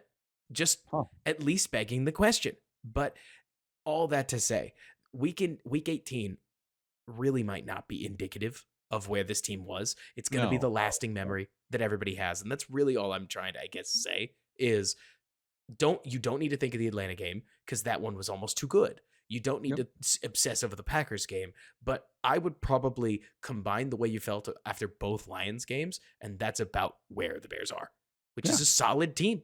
Yep. Arrow seriously up, Yep. and The from the yeah. sorry, the most shocking thing that I have just on this defensive stuff, Mhm. Robert, like this is because we know pressure, right, helps generate turnovers. So when you have tied for 25th in pressures, again, hurries, knockdowns, and sacks, y'all, 31st in sacks total. But yeah, and then the percentage of time sacked was 30 seconds. So like just pass rush, just flat out bad. Okay. Then you have tied for first in interception percentage. Like, oh my gosh, Mhm. Robert, if you just get again, like I know defense can go up and down so much from year to year. But these guys are so young, and these like you just got the free agents together that it gives Mhm. you, I think, a little more hope than most teams. If you add another edge, whether it's Daniil Hunter, whether it's a rookie, I don't even care. You mix in here and you get more pressure, which I don't even know if you could get less pressure next year. If you get more pressure, that easily, let's say you get 20th in pressure rate, uh, 18th, whatever, your defense is going to go by leaps and bounds better next year. Well, it's worth remembering, Nick, that again, this is where numbers can be so funny, right? Because numbers are storytellers, but sometimes they aren't great storytellers. When you look at Minnesota, one of the highest blitzing teams in the league, they also have one of the lowest pressure percentages. Why? It's because Minnesota will tell you that they are blitzing. The blitz is designed in this case to create a short throw, and it's a similar attitude to what the Bears ascribed to in the middle portion of the season, where they would run all this Zimmer stuff that was intended to create quick throws that then they would rally tackle, right? Yep. And so the problem is a problem per se is that these will drain your pressure numbers, at least in some cases. This isn't me trying to say that the Bears were great at pressuring the quarterback. It's to say that when they blitz TJ Edwards from depth, the quarterback is supposed to hurry his throw as much as I see this guy in the A gap. I'm throwing this to the read that I Yeah. am set to throw on. But I would Yep. nearly guarantee you a statistician isn't going to call it a hurry, right? Right, Because right, right. they want to see the quarterback move off his spot. This is just going to look like he threw it with anticipation, so to speak. And Mhm. so I find that interesting because the missed tackle one also, like the Bears were way too soft in their zone structure very early in the season. And it meant that you'd get guys who caught the ball in space and had time to turn their shoulders. I'll use a play that you may remember, right? The early third quarter play where Eddie Jackson flies down off of a Bears blitz and just and misses a tackle. Do you remember the one I'm talking about? Was that a screen? Wasn't it Bo Melton? It was a quick screen to Bo Melton that Eddie Jackson missed the tackle on his Yep. outside shoulder, and then Bo ran up the field. That's a great example, in my opinion, Nick, of a missed tackle that maybe Minka Fitzpatrick makes. Like, I'm not even caping too hard for Eddie. Eddie's just not there in time, right? Yeah. He has to cover too much distance, and I'm sure you'd agree with this. If you were the offensive coach and your receiver didn't break that tackle, given a full yard and a half to make a Yep. move, you'd be mad. Like, Well, but also even because I've been a DB coach too, mhm, I'm okay with missed tackles if you miss their outside the half outside half, and you go hard because that makes them stop their feet and all of the other guys rally to it. So like your which percentage they of making did. a tackle might be 15%, but if you can make them stop for a half second, their gain is minimal versus waiting, which we did all the time, and you made the sure tackle, but they gained 3 more yards. Right. And that's what Eddie was doing. But also, as far as your missed tackle percentage, it's going to drive your numbers up in ways that are going to make them look worse than they are. I bet if Right. we did like a weighted missed tackle percentage, they'd be closer to dead average. Missed some tackles, don't get me wrong, but they Mhm. didn't have the ghastly misses that plenty of defenses do, in part because, like you just mentioned, Nick, they are designing a lot of these. I don't want to say they're designed misses. It's not like that, but they are coached to aim for that outside half when they're flying downhill in a lot of these cases. Right, And right. it's what creates a missed tackle that becomes a tackle a yard and a half further downfield. Mhm. Yep, I completely agree with you. So here I have the rankings of the defensive guys just like I did with offense. So this is PFF, their ranking per position. Montez Sweat was 34th. Walker was 87th, and then we get to the ones that we struggle with. Rasheem Green was 106th out of 114. Oof. Yannick was 113th out of 114th. Bigger oof. D tackle Billings finished 43rd. I was surprised he was that low. Zach Pickens was 85th. Dexter was 100th, and Justin Jones was 108th. I expected Dexter to be higher than that. I did too. Whatever. What'd you say the number was? One more time so I can 100. digest it. 100 out of 131. In overall grade, Yep. he really struggled against the run. Like they're gonna tag him a lot for the run struggles. I bet you if you looked specifically at his pass rush grade, he's gonna jump up to the average area. But even then, if you look at his, because a lot of it is that I remember he came on halfway through the season. He was super giga raw, and then he started winning pass rush reps near the end. Now he didn't win any in week 18. Bummer. But he's a raw rookie. I mean, this goes back to something I know we talked about really early in the season, Nick, where I think it is way too easy to have massive expectations for rookies. Guys like Carl Brooks are going to come in and contribute, and then they might not get any better. Might not. He's somebody I still feel like I missed on, to be honest with you. But looking at this, sorry to cut you off, no. man. If you want to say film and PFF grades don't go together, you might be wrong here. So we heard Robert just say, if you filter PFF pass rushing grade, which I did, he is, I don't have the ranking in there, but he is 65.9, which is not bad. No, it's not. Then you look at run grade. It's real bad. 36.2, real bad. So real bad. Robert's eyes on film match what PFF That's says. what I'm saying. Like PFF is a great second opinion. You may not always agree with their film analysis, but their grade is basically, hey, somebody watched the film and this is what they thought. Right? Yeah, exactly. It's just the biggest problem I would say with the PFF grade thing is that sometimes, Nick, it can be too opaque. Like, okay, so somebody gave, let's say, Kyler Gordon a bad grade, and you go, well, he's really good on like 40 of these plays. Like, what's the problem? And the grader would go, yeah, well, he was really bad on that one. And I go, yeah, but like, okay, so he blew it and we gave up 20 yards, but we're really going to base the whole grade off of that because the other 40 plays he didn't get targeted. Like, you get what I'm saying, where it becomes sort of a push-pull between evaluators. But let me, well, you want me to grind through the other ones? If you like to, go ahead. Yeah, I only have a few more. And then I added in special teams just for fun. Man, you are killing it. You came so prepared. Listen, man, I was excited to see how Chicago ended this year, and I figured our listeners did too. TJ Edwards, 11th out of 83, which honestly, y'all, if you look at that week one, really how bad he did, and he missed that tackle against Austin Eckler, like he bounced back. The Sandman, as Eberflus has nicknames for everyone, which I love, by the way, was 44th out of 83, and then Edmonds was 73 out of 83.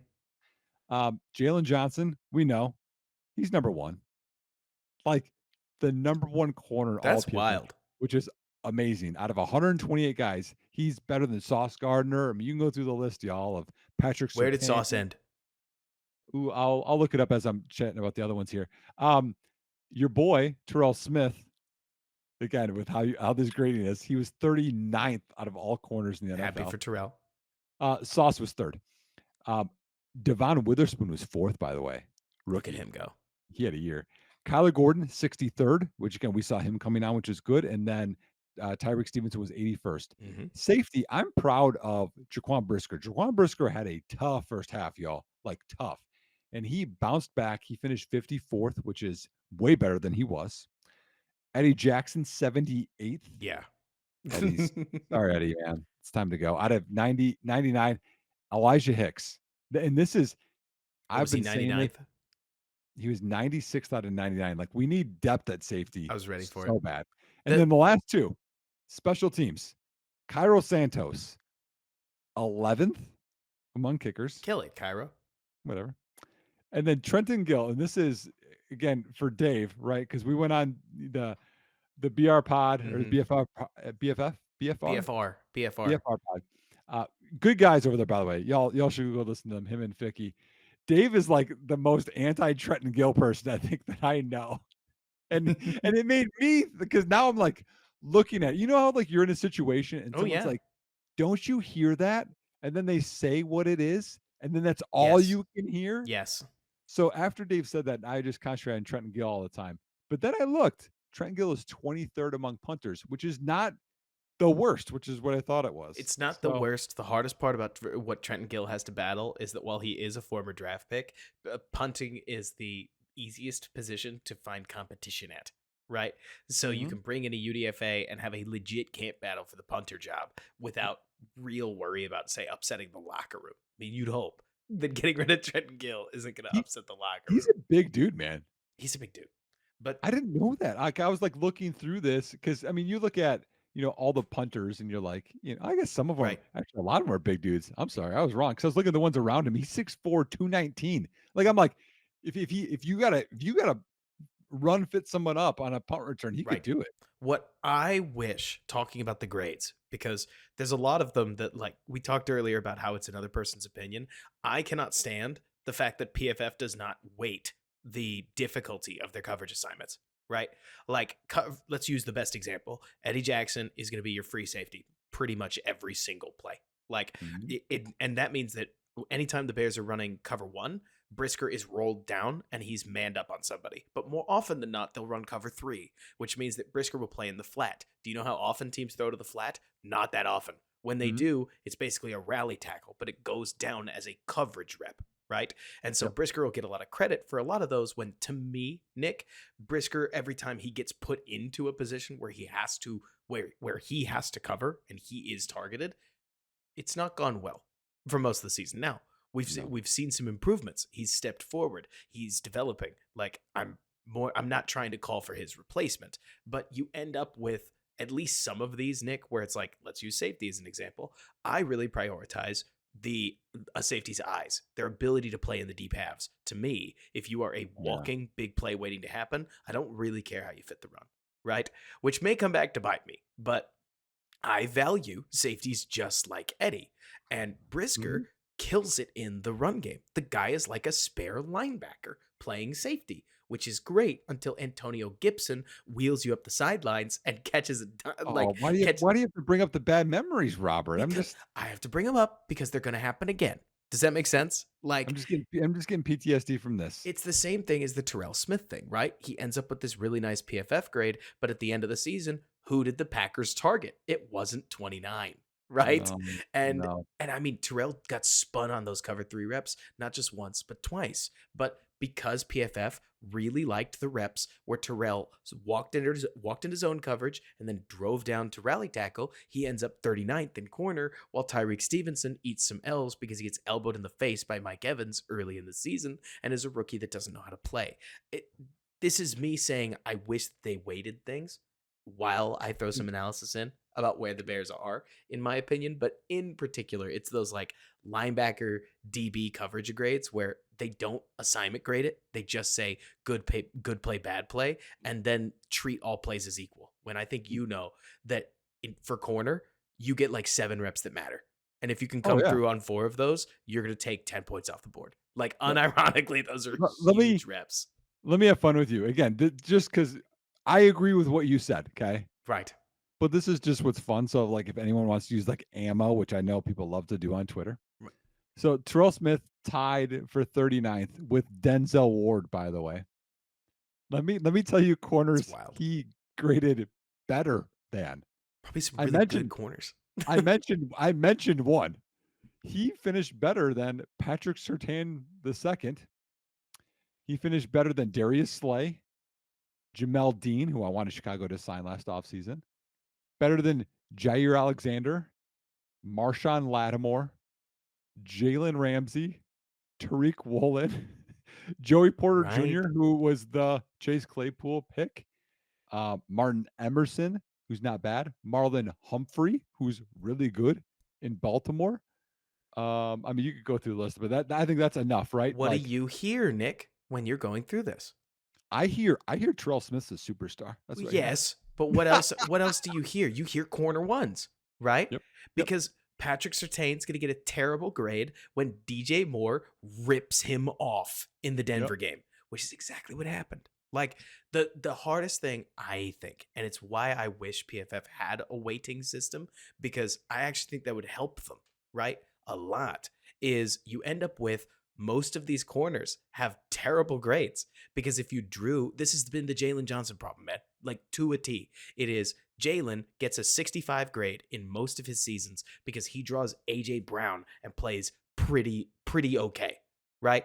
And if AJ Brown's going up against Kindle Vildor, it's an automatic loss. It's a PFF 20, right? So the Mhm. fact that he's punching at his weight in a position that I would consider different from your slot corner or your corner two, like that doesn't get a boost. He doesn't get bonus points for difficulty of assignment, which is fine.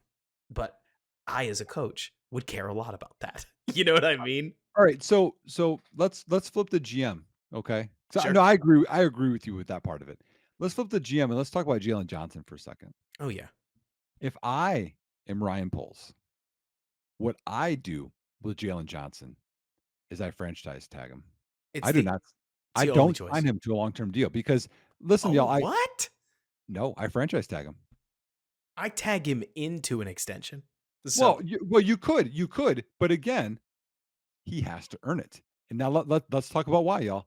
He has been inconsistent his first 3 years. He's had good games, but he's had some bad games. He's also been injured a lot, which he got hurt this year as well. Jalen Johnson, while he's earned an extension this season, you're not paying him for this season. You're paying him for what he could be in the next few years. mhm. If he has 2 great years back to back, yep, sure, give him the bag. But I want to see him do it for 2 years. Me personally, I would tell you he did. Like I thought he deserved an extension last year because I thought his play last year and the year before that was clear corner one level. Here's at least how I see it, Nick, is well, the play we got this year's even better. Like only makes the case stronger. But last season, the only reason we got any stops at all is because Jalen was able to contest with guys like AJ Brown, guys like Devontae Adams, guys like Christian Watson. Like he was the only one that was able to hang. And then we got Tyreek Stevenson, who thank goodness he can hang at least a little, but Yeah. even him, we're not ready for that yet. So Well, let me clarify for a second. I'm not saying don't sign him at all. I I'm don't saying right. he's going to want the best corner money, and I Right. don't think prior to this year he has earned that. He would have been a different type of an extension. To me, like finding that middle ground is what's going to be tough after this season. I think the middle ground comes from injury and should Yep. be Yep. there. Like honestly, every corner gets hurt. If you take a look at the top corners in the game, they nearly all miss games because it's just an incredibly difficult position. You need to be long, but you also need to be fast, which leads you to either shoulder issues or hamstring issues. They are so common among really good DBs because it's just hard, Nick, for the human body to sustain that level of physicality at that level of speed, at that level of lankiness, at that like weight. You know what I mean? It's Yeah. it's just a funny conversation to have. But Jalen misses the final game of the season. And if I'm a GM, that's my negotiating in to be like, right, you had an amazing year, but also you missed some games. Let's meet in the middle at this number. Mhm. And I want to get him signed so that not only do you not have to worry about adding another DB in the future, because if you tag him, you don't know you're keeping him yet, right? You have to Right. if you're planning for the future, you have to. I think the peace of mind you get from saying our edge one and our CB one are in place. These are our cornerstone positions. We have Mhm. our top corner that faces their top guy. We have our top edge that faces their left tackle, or in this case, it's Montez usually faces the right tackle. Neither here nor there. You get what I mean? Like to me, you get him now, you save yourself $2.5 million a year that you're going to pay him next year if he proves it. And if he doesn't prove it, you're SOL. But So hold on. You're saying extend him? I would. I would But how personally much? tag him and then I would get him extended. Well, so how much are you paying him? I at this point, because it's been a year, I think that the floor is probably the Diggs deal. And I think the Diggs deal is probably fair. It's a lot of money, but it's a corner Wow. one.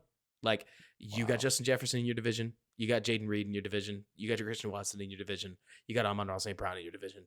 If you don't have or if you don't have DB weaponry, you're not going to be able to combat any of it. So I'm looking at so Brad Spielberger, he's a friend, y'all. He's a Bears fan as well. You Hmm. guys should follow him. He's a good dude at PFF. He does the contract numbers in his projections for PFF. He has Jalen Johnson as a franchise tag. He doesn't have it as an actual number. But then just below it, he has L'Jarius Sneed, also a very good corner in the NFL.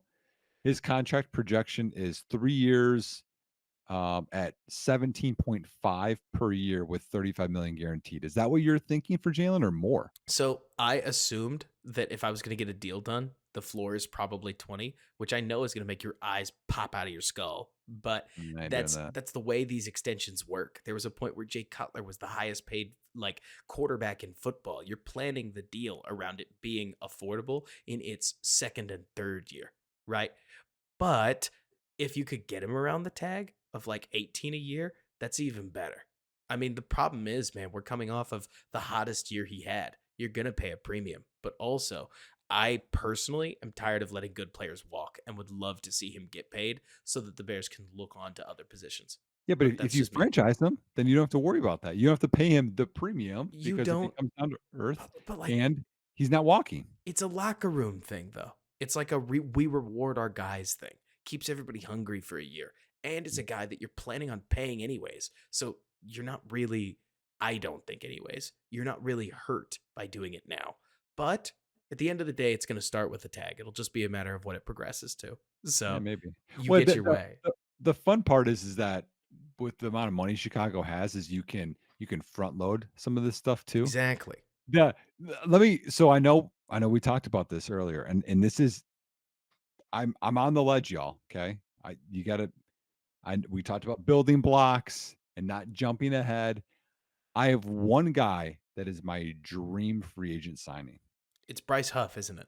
No, Okay. do you want to guess? Is it an edge? It's not an edge. Is it a DT? It's not a DT. Is it, that's not a linebacker then. Is it a safety? It's Antoine Winfield, isn't You know who it is, yeah. it?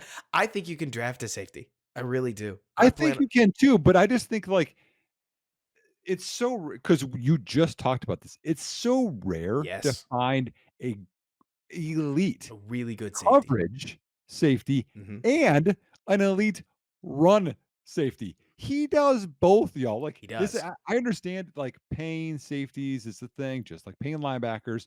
But if you could match him up with Brisker, then all of a sudden it's like prime Eddie Jackson is back. So the And main it's thing, because I hear you and I get it.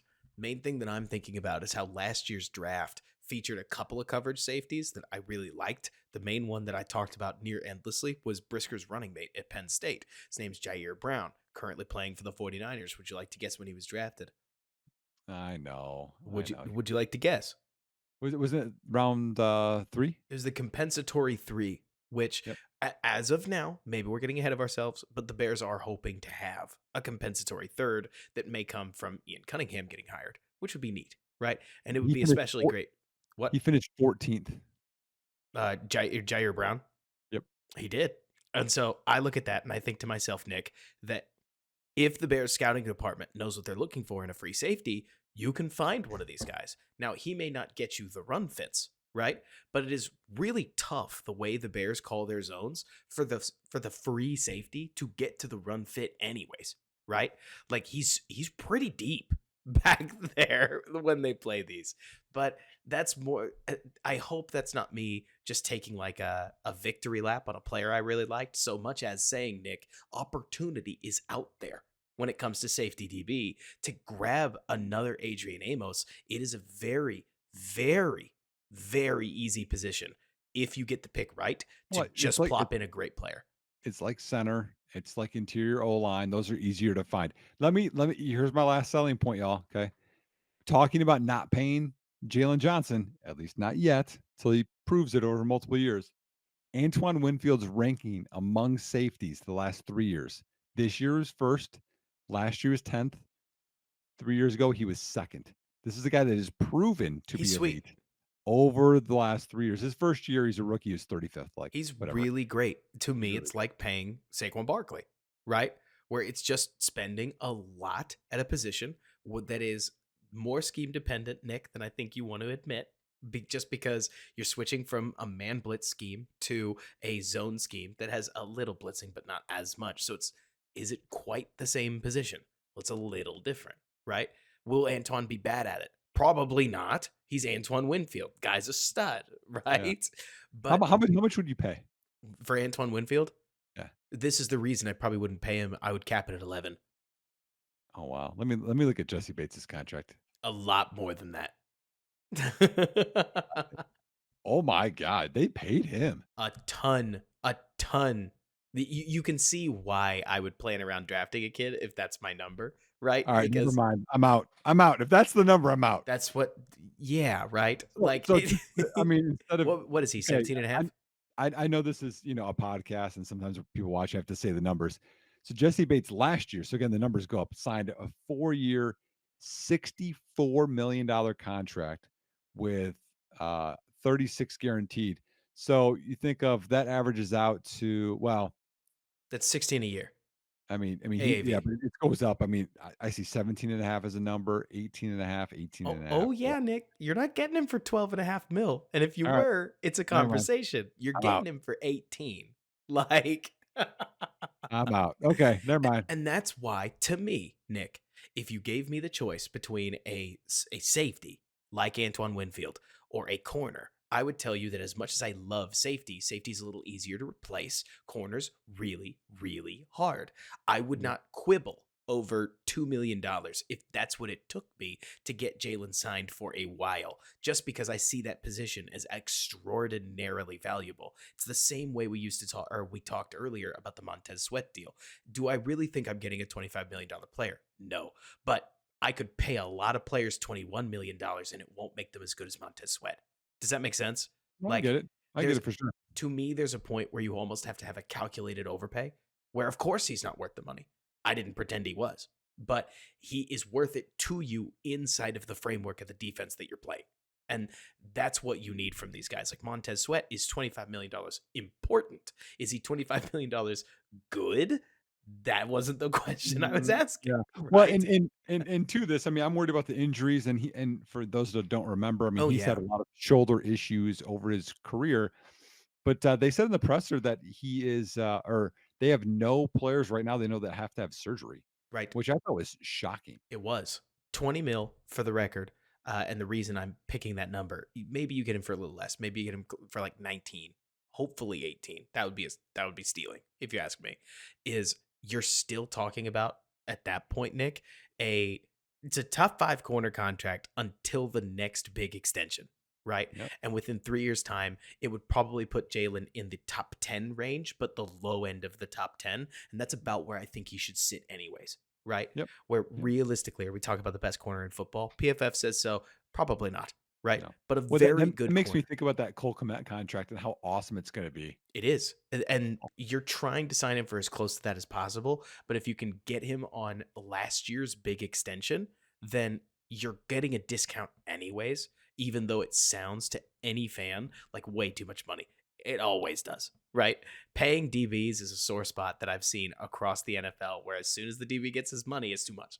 But Yeah. you see the same with receivers too, right? Oh, yeah. Oh, you see it everywhere. So I thought we could end the pod with my fun, playoff predictions and see what you think. So we're gonna save the Justin Fields topic for another pod. I think so because We're an it's hour too and 45 minutes into this. So that's what I'm saying. yeah. It's too long. It's too big. All right. So here's what I have, Robert, and I'll go through my wild card, divisional, and the rest all Do the way it. to the Super Bowl. Do it. And then, but I want you to play along too, and this will be fun. What, you think So, I was not gonna? yeah, well, good, because people are listen, y'all. Okay, don't make bets based on us. Okay, but if you want to have fun at People home are and just counting on us. we're just not those people. We're Bears people. But anyways, wild card round. Okay, let's start with AFC. You have Pittsburgh is playing at Buffalo. Who do you got? I would take Buffalo, but I think that game is going to be a mucky gum fest. And if you told me that Seattle or that Pittsburgh is going to take the upset, I wouldn't be blown away, right? But as of now, best team, I have to take Buffalo, and I think they'll pull it out.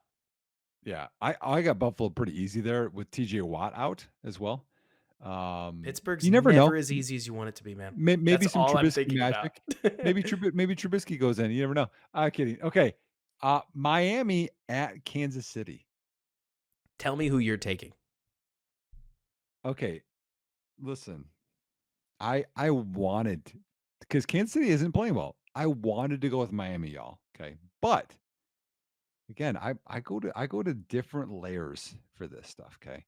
Think of all the postseasons that Kansas City has gone to, right? They have that advantage. Plus, Miami is so beat up on defense. Andrew Van Ginkel, I think, is out. They just lost Bradley Chubb. Sadly, he's out. Like they're losing pass rushers, Hmm. and I don't think, and I think some of their O line's already beat up. Like I just think Miami's too beat up, sadly, to show all of the talent that they have to give this a game. So I have Kansas City winning at home. I think the same. I think you're being really clear minded about it, where Kansas City is on the down and Miami has the most fun coach in ball, but they're also on the down and they're on the mend. It's just the wrong game. Yep. Maybe it works out for them, but I think Kansas City's defense, everybody continues to think Mahomes, they're an offensive team. Their defense has been good enough that I imagine they're going to keep a lid on Miami. All right, Yep. what game are we going next? All right. Houston or Cleveland at Houston. Who you going with? I got the Browns in this one. I I think do. that I do too. I think it's a hard ask for the Texans to beat a game or to beat or the Texans CJ Stroud to beat a defense this good, playing this well. And I think Joe Flacco has really given the Browns a piece of juice that they didn't know they needed. And it's been really fun to watch this story come together. I will say, if Stroud comes out and surprises, this is going to be a game that a lot of people don't forget.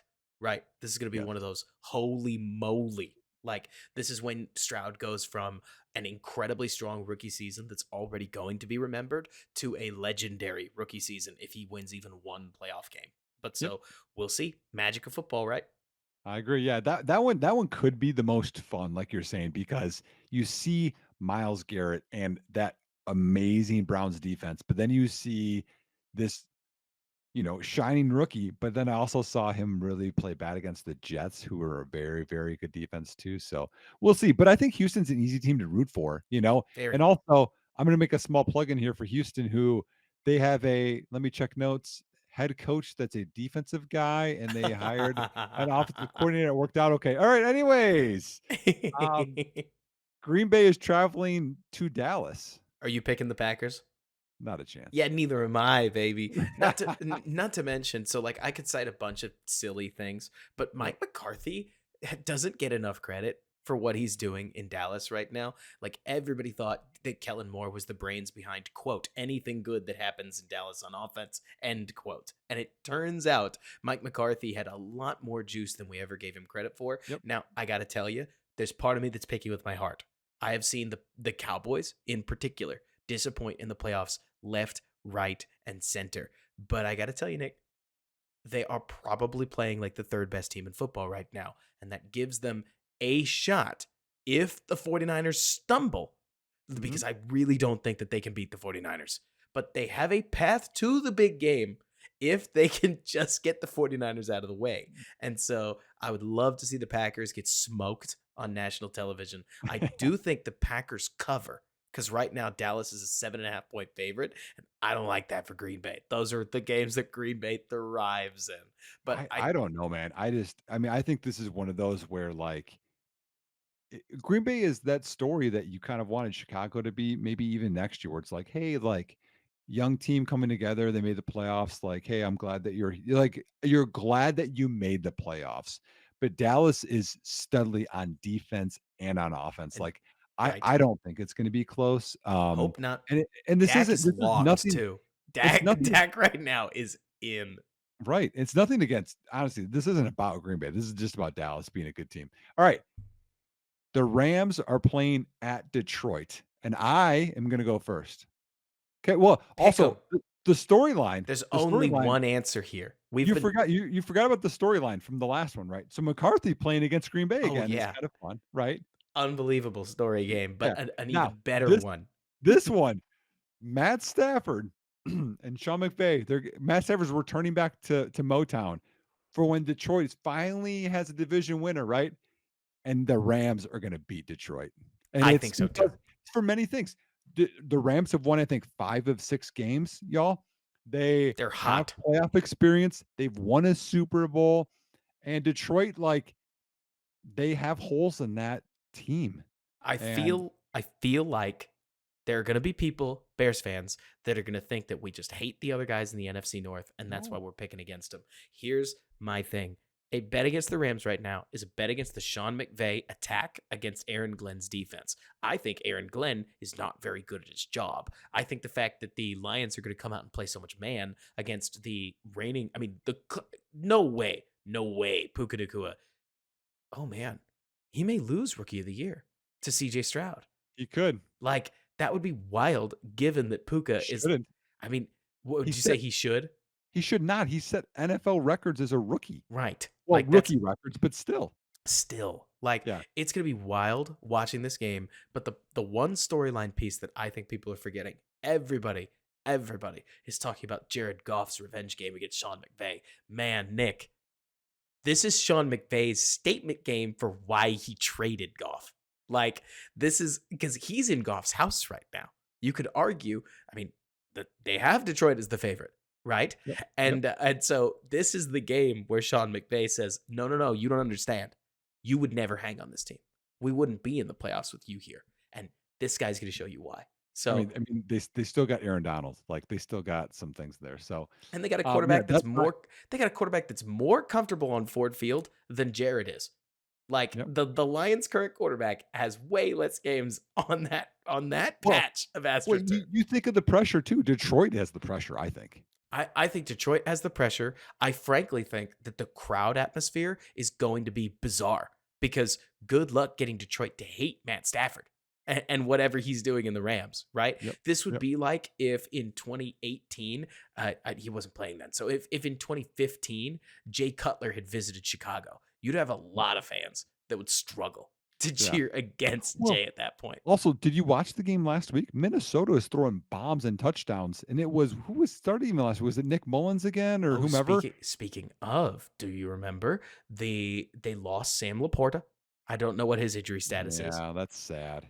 Yeah. They lost Khalif Raymond too, who Oh, I didn't see that one. he limped off the field. Maybe he's like NFL okay, but he Yeah. definitely slowed up, right? Like, the Lions played their starters in a game where they did not have to. They did not get anything for it because they lost, or they still didn't get the 2 seed. This feels to me, Nick. I'm just gonna come out and say it. Yeah. The Lions finished 12-5. The moment the Lions drafted Jahmyr Gibbs and Jack Campbell in the first round, I started wondering whether they had made the same mistake that the 2018 Bears had of getting really high on the fact that they were better than horrible, right? And basically starting to declare themselves having made it. And if they suffer the same fate the Bears did of getting bounced by a team that's been there before, which, like, the Eagles, the Rams, you could argue they're very similar teams. It would be a repeat of history in a different city that would be pretty brutal for Detroit fans. But if you're into Schadenfreude, it would be pretty funny.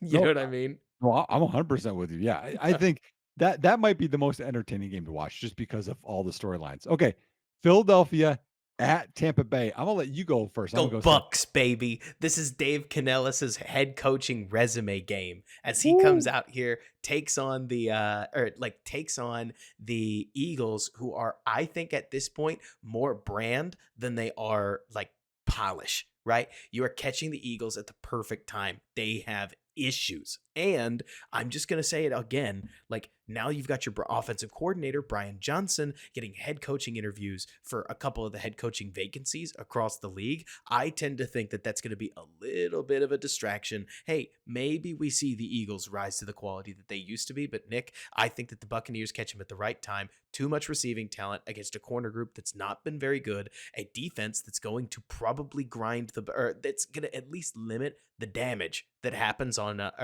happens on the other side of the ball. I think the Bucks find a way at home. So I have more just injury off of that. If y'all didn't watch last week, the Eagles got beat up just injury wise. So already, Sidney Brown safety confirmed done. So good. They think ACL. Such Yeah, a good player, I should say. I was a big fan of him coming out. Jalen Hurts hurt his middle finger on his throwing Oh hand. boy. He's questionable. AJ Brown hurt his knee. That did not look good. Questionable. Also, Devonta Smith ankle. He might not play. DeAndre Swift is ill. Darius Slay is questionable with a knee. They're beat up. They've lost. Was it 5 of 6 games? It's They're bad, playing. man. they're It's playing bad bad. and they're beat up. I think this is Tampa just because Tampa is healthy and they're not playing as bad as Philly is, and they're at home. It's wild card weekend. So the fact that you and I just went, what is that, like 6 for 6? Or we just went, agree, agree, agree, Yeah, agree, agree, yeah. agree. All right. Divisional round though. I think this could be different. So we've got Exactly. I was about to Cle- say, Cleveland at Baltimore. oh man, let's get, are we gonna do the whole ladder? Man, we're 2 hours into the podcast. We can save I was just gonna go through them quick. You cool with that or no? Cleveland and Baltimore. My head says Baltimore, my heart says Baltimore, and my gut says Cleveland. What do you think? I'm going Baltimore there. I think the Flacco magic runs out. He does not get his revenge game. So, I'll make it main quick. thing I'm thinking about there is the fact that the Browns actually have the defensive pieces to at least freeze the Baltimore offense and make it a game. And if I was Baltimore, when you're the heavy favorite and suddenly you're punching with an opponent you didn't think was going to punch back, it can be kind of a stunning moment, right? Yeah. Not to mention, this is where I need to ask you this, right? Because this is the big one. Do you believe that a week's rest can be damaging to a team? Yes, I can.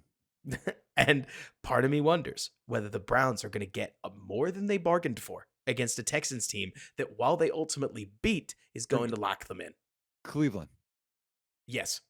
Did I say that right? Yeah, you said it. It doesn't matter. Doesn't matter. All right. Now it is Kansas City playing at Buffalo. I agree with you. I'm taking Baltimore. I'm taking Buffalo in the rematch, y'all. We remember those AFC Championship games, right? Josh Allen finally takes over Patrick Mahomes for lots of reasons. Kansas City isn't playing as well as we know. Buffalo was struggling. Now they're rolling. Buffalo plays this at Buffalo. It's not at Kansas City. Doesn't matter if Taylor Swift's there or not. Josh Allen finally gets to beat Patrick Mahomes. I think Patrick pulls it out, not for any other Oh, reason. They shouldn't.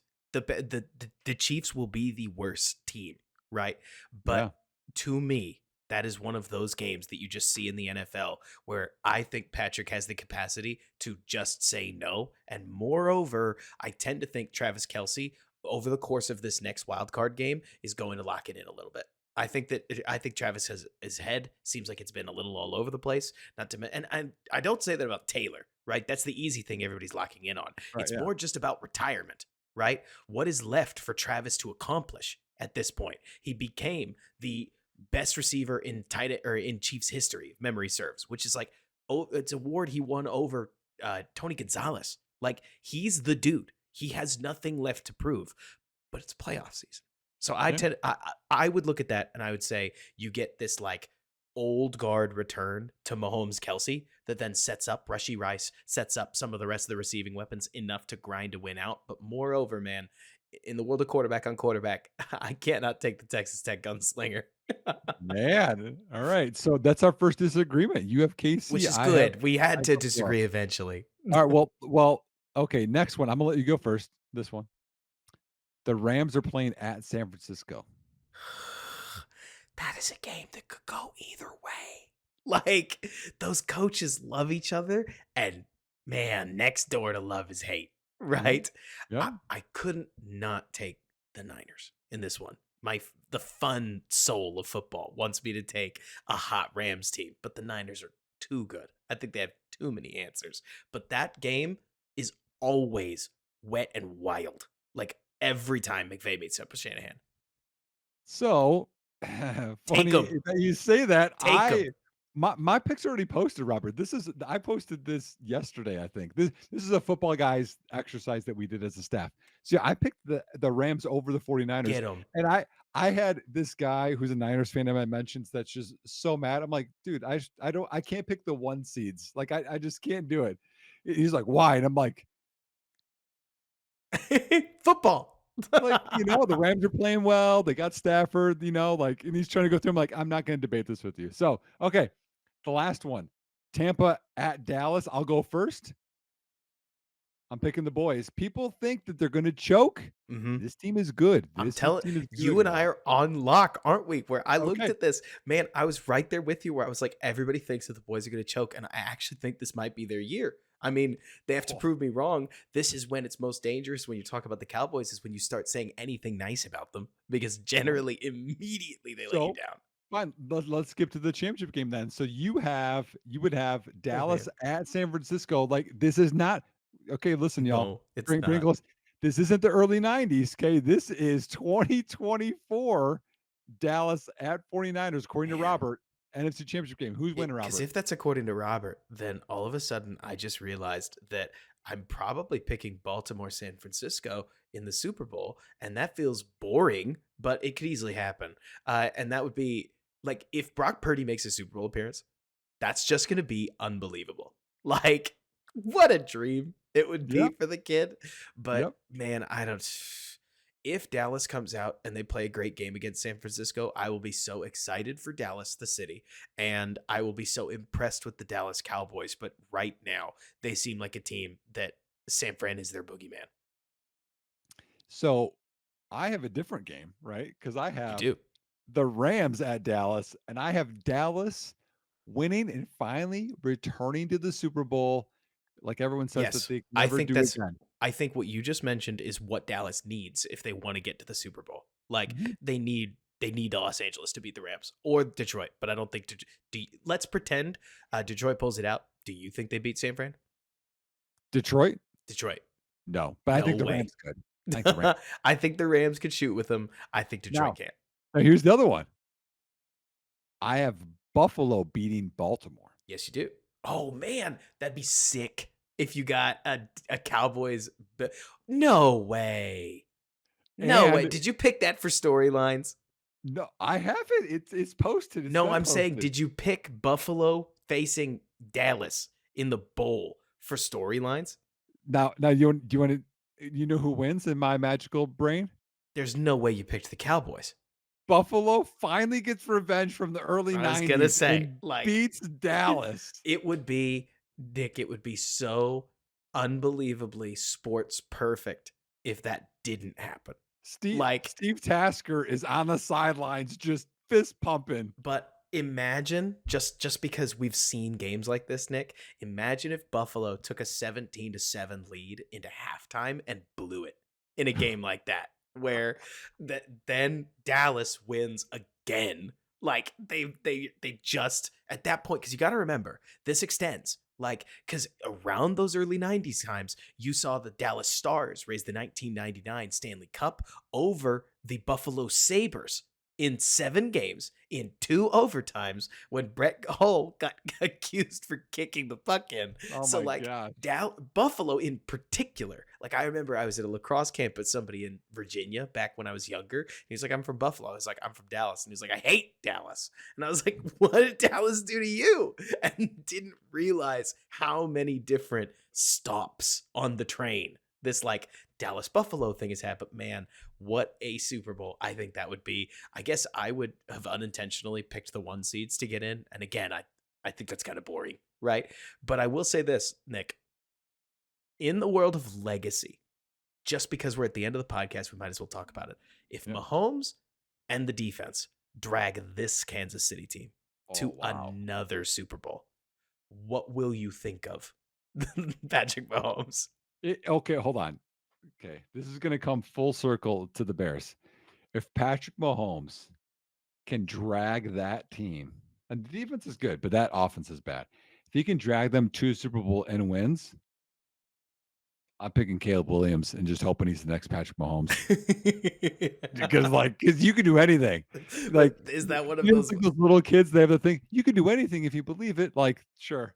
What I keep thinking to myself, Nick, is like obviously Patrick is not geared up with the same weaponry that he's had in the past, but it is funny thinking about just like all the games I've ever watched. Like I've never lost picking Patrick. You know what I mean? Like Like, in the playoffs, I have never lost picking they betting on can't do it Patrick this Mahomes. year, right? They What? can't. That to me, it is a matter of Travis. I think Travis Kelsey has been, I don't want to say an issue. That's not fair. I think the Chiefs constructed their team with too big a bet on Travis Kelsey sustaining the unsustainable. Does that make He's lost sense? a step. He's lost a step. But what if he got it back? Like what if he summoned it for one more playoff You're run. saying you're saying he's been sharking us this whole time? Not He just, like, shark, turns it on? not sharking us He's per playing at se. 60% all year. You heard it here from Robert K. Schmidt. No, I'm no, but I'm basically saying that, okay, so think about it this way, right? Um, Tyreek Stevenson has nothing to lose, and he's going to play like he has nothing to lose. Travis Kelsey sees the league a little differently. You know what I mean? And a oh, yeah. regular season game is a regular season game. And that doesn't mean I think that Travis is like trying to play bad. I mean, obviously he played great against the Bears, but No, I it's know. more to say, Nick, I wonder if the playoffs brings a different level out of him, because Hall of Mhm. Famers always do that. Half of your picks with the Rams aren't they the same bet on Aaron Donald? That like Yeah. he's going to get to the playoffs and he's just going to hit a different level. And so Mhm. if he does, and by this I'm going back to Travis, then all of a sudden you have a tip of the spear weapon that might catalyze the Chiefs offense. Now, obviously, you got to get overcome Matt Nagy. I mean, I wish I was kidding, but this has been an issue. What what Like, if what if it you talk about storylines, talking about the Bears, what if to beat Kansas City, Chase Claypool, like, mosses, oh my like, gosh. L'Jarius Sneed or Well, something, let me like, give you something I think you you'd laugh imagine? at more, right? So the Chiefs beat the Dolphins. They go to Buffalo, and they are a 4th and 1 away. Like Oh, we a get one fourth of and those one convert. plays? What? We get one of those plays? And then we get one of those plays. Exactly. And everybody goes, Nagy moment. Nagy, fire Nagy. Like, I'll just. This is bear with us, like, after dark. This is just, like, the most conspiracy theory But football but stuff couldn't you ever. see it, man? We're in Oh, like a 24 yeah, 'cause Andy Reid runs that stuff anyway. all You're like, right. he has so many shovel screens, just Oh yeah. it's I'm with unbelievable. you. To me, Nick, you actually said something that I think, look, we're gonna save the Justin Fields conversation for a podcast that isn't over 2 hours long, right? Yes, Well, yes. but I do think this playoffs is a great. We have now seen that if you build a really strong team, you can have regular season success. Period. Bar none. Browns, Steelers, uh, Lions, San Francisco. Who'd you say? Lions. Like Lions. Absolutely. The playoffs will answer the question of how much does the quarterback still matter, Yeah. right? And I think outside of the Niners, but even the Niners, I mean, if you told me, I'm just saying, you mentioned Patrick Mahomes. If the Rams get past the Lions and the Niners, I am going to make the same argument and say Caleb may not literally be Matt Stafford, but if Matt Stafford and a couple great defenders are willing their way past these teams that are so well constructed, you gotta beg the question. Especially if, I mean, here's another example. If Stroud beats the Browns, there's going to be a major shoulder shrug as far as like the Texans are not that good. They just Yeah, have the quarterback advantage there. I But get it. that's what's going to make Wild Card Weekend so magical, isn't it? If you're making the case for Stafford going that far to that you have to go Caleb, right? Right. Are you making the case then that McVay, right, is helping that out and that if they make that run, that polls should just reverse and get rid of Flus and then try and go get Ben Johnson? Are we going total tinfoil hat, I man? wish I would just settle for, I guess, Shane coming from that tenure. And guys, I'm not trying to deify Shane Waldron. I am operating under the belief that if the offensive coordinator was truly that legendary, they'd be getting head coaching interviews or they'd already be a head coach. So like there is a like a barometer here we have to work with, right, Nick? Where it's like if they Mm, were they were I know. that good, like they'd be in a different category. But that all this to say, like I would change the head coach if I could. We said this at the top of the show.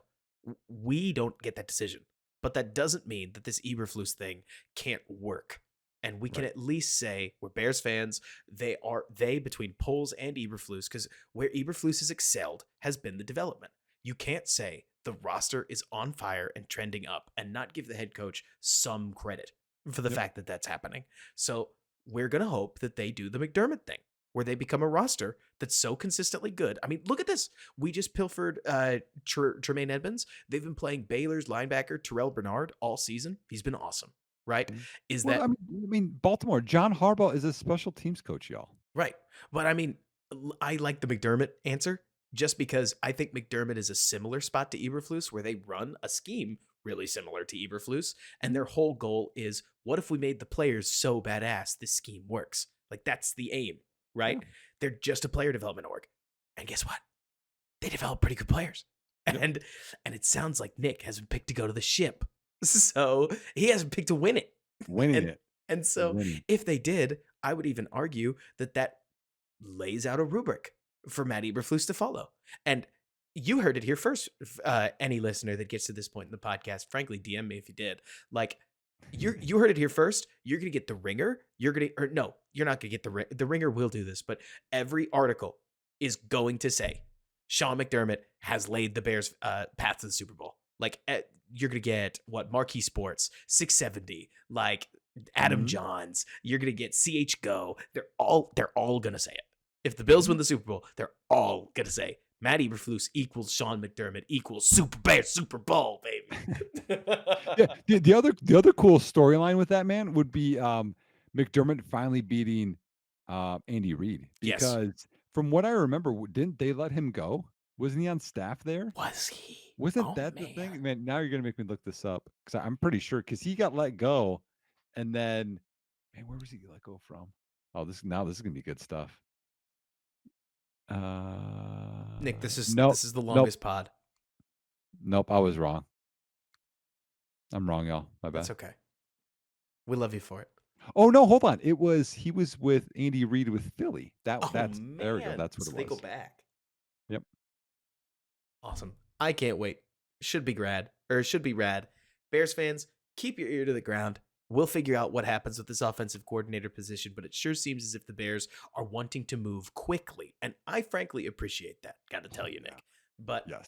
Until next time, leave us a 5-star review if you enjoyed the show. Let us know what you're thinking as far as playoff predictions go. Give us a like if you're watching on YouTube. Follow us on Twitter at _Nick Whalen. That's _NICK WHALEN. I did spell that right. WHALEN. Yep. Thank God. I suddenly spelled it so fast that I was like, oh no. Oh no. And then _ROBERTKSCHMITZ. You're going to see me post a lot of draft quarterback footage and a lot of draft footage in general. But that's a conversation for another time. And then with Nick, you get a lot of really well-reasoned analysis. Nick's going to probably dive into draft tape here pretty soon. Oh, I'm pumped.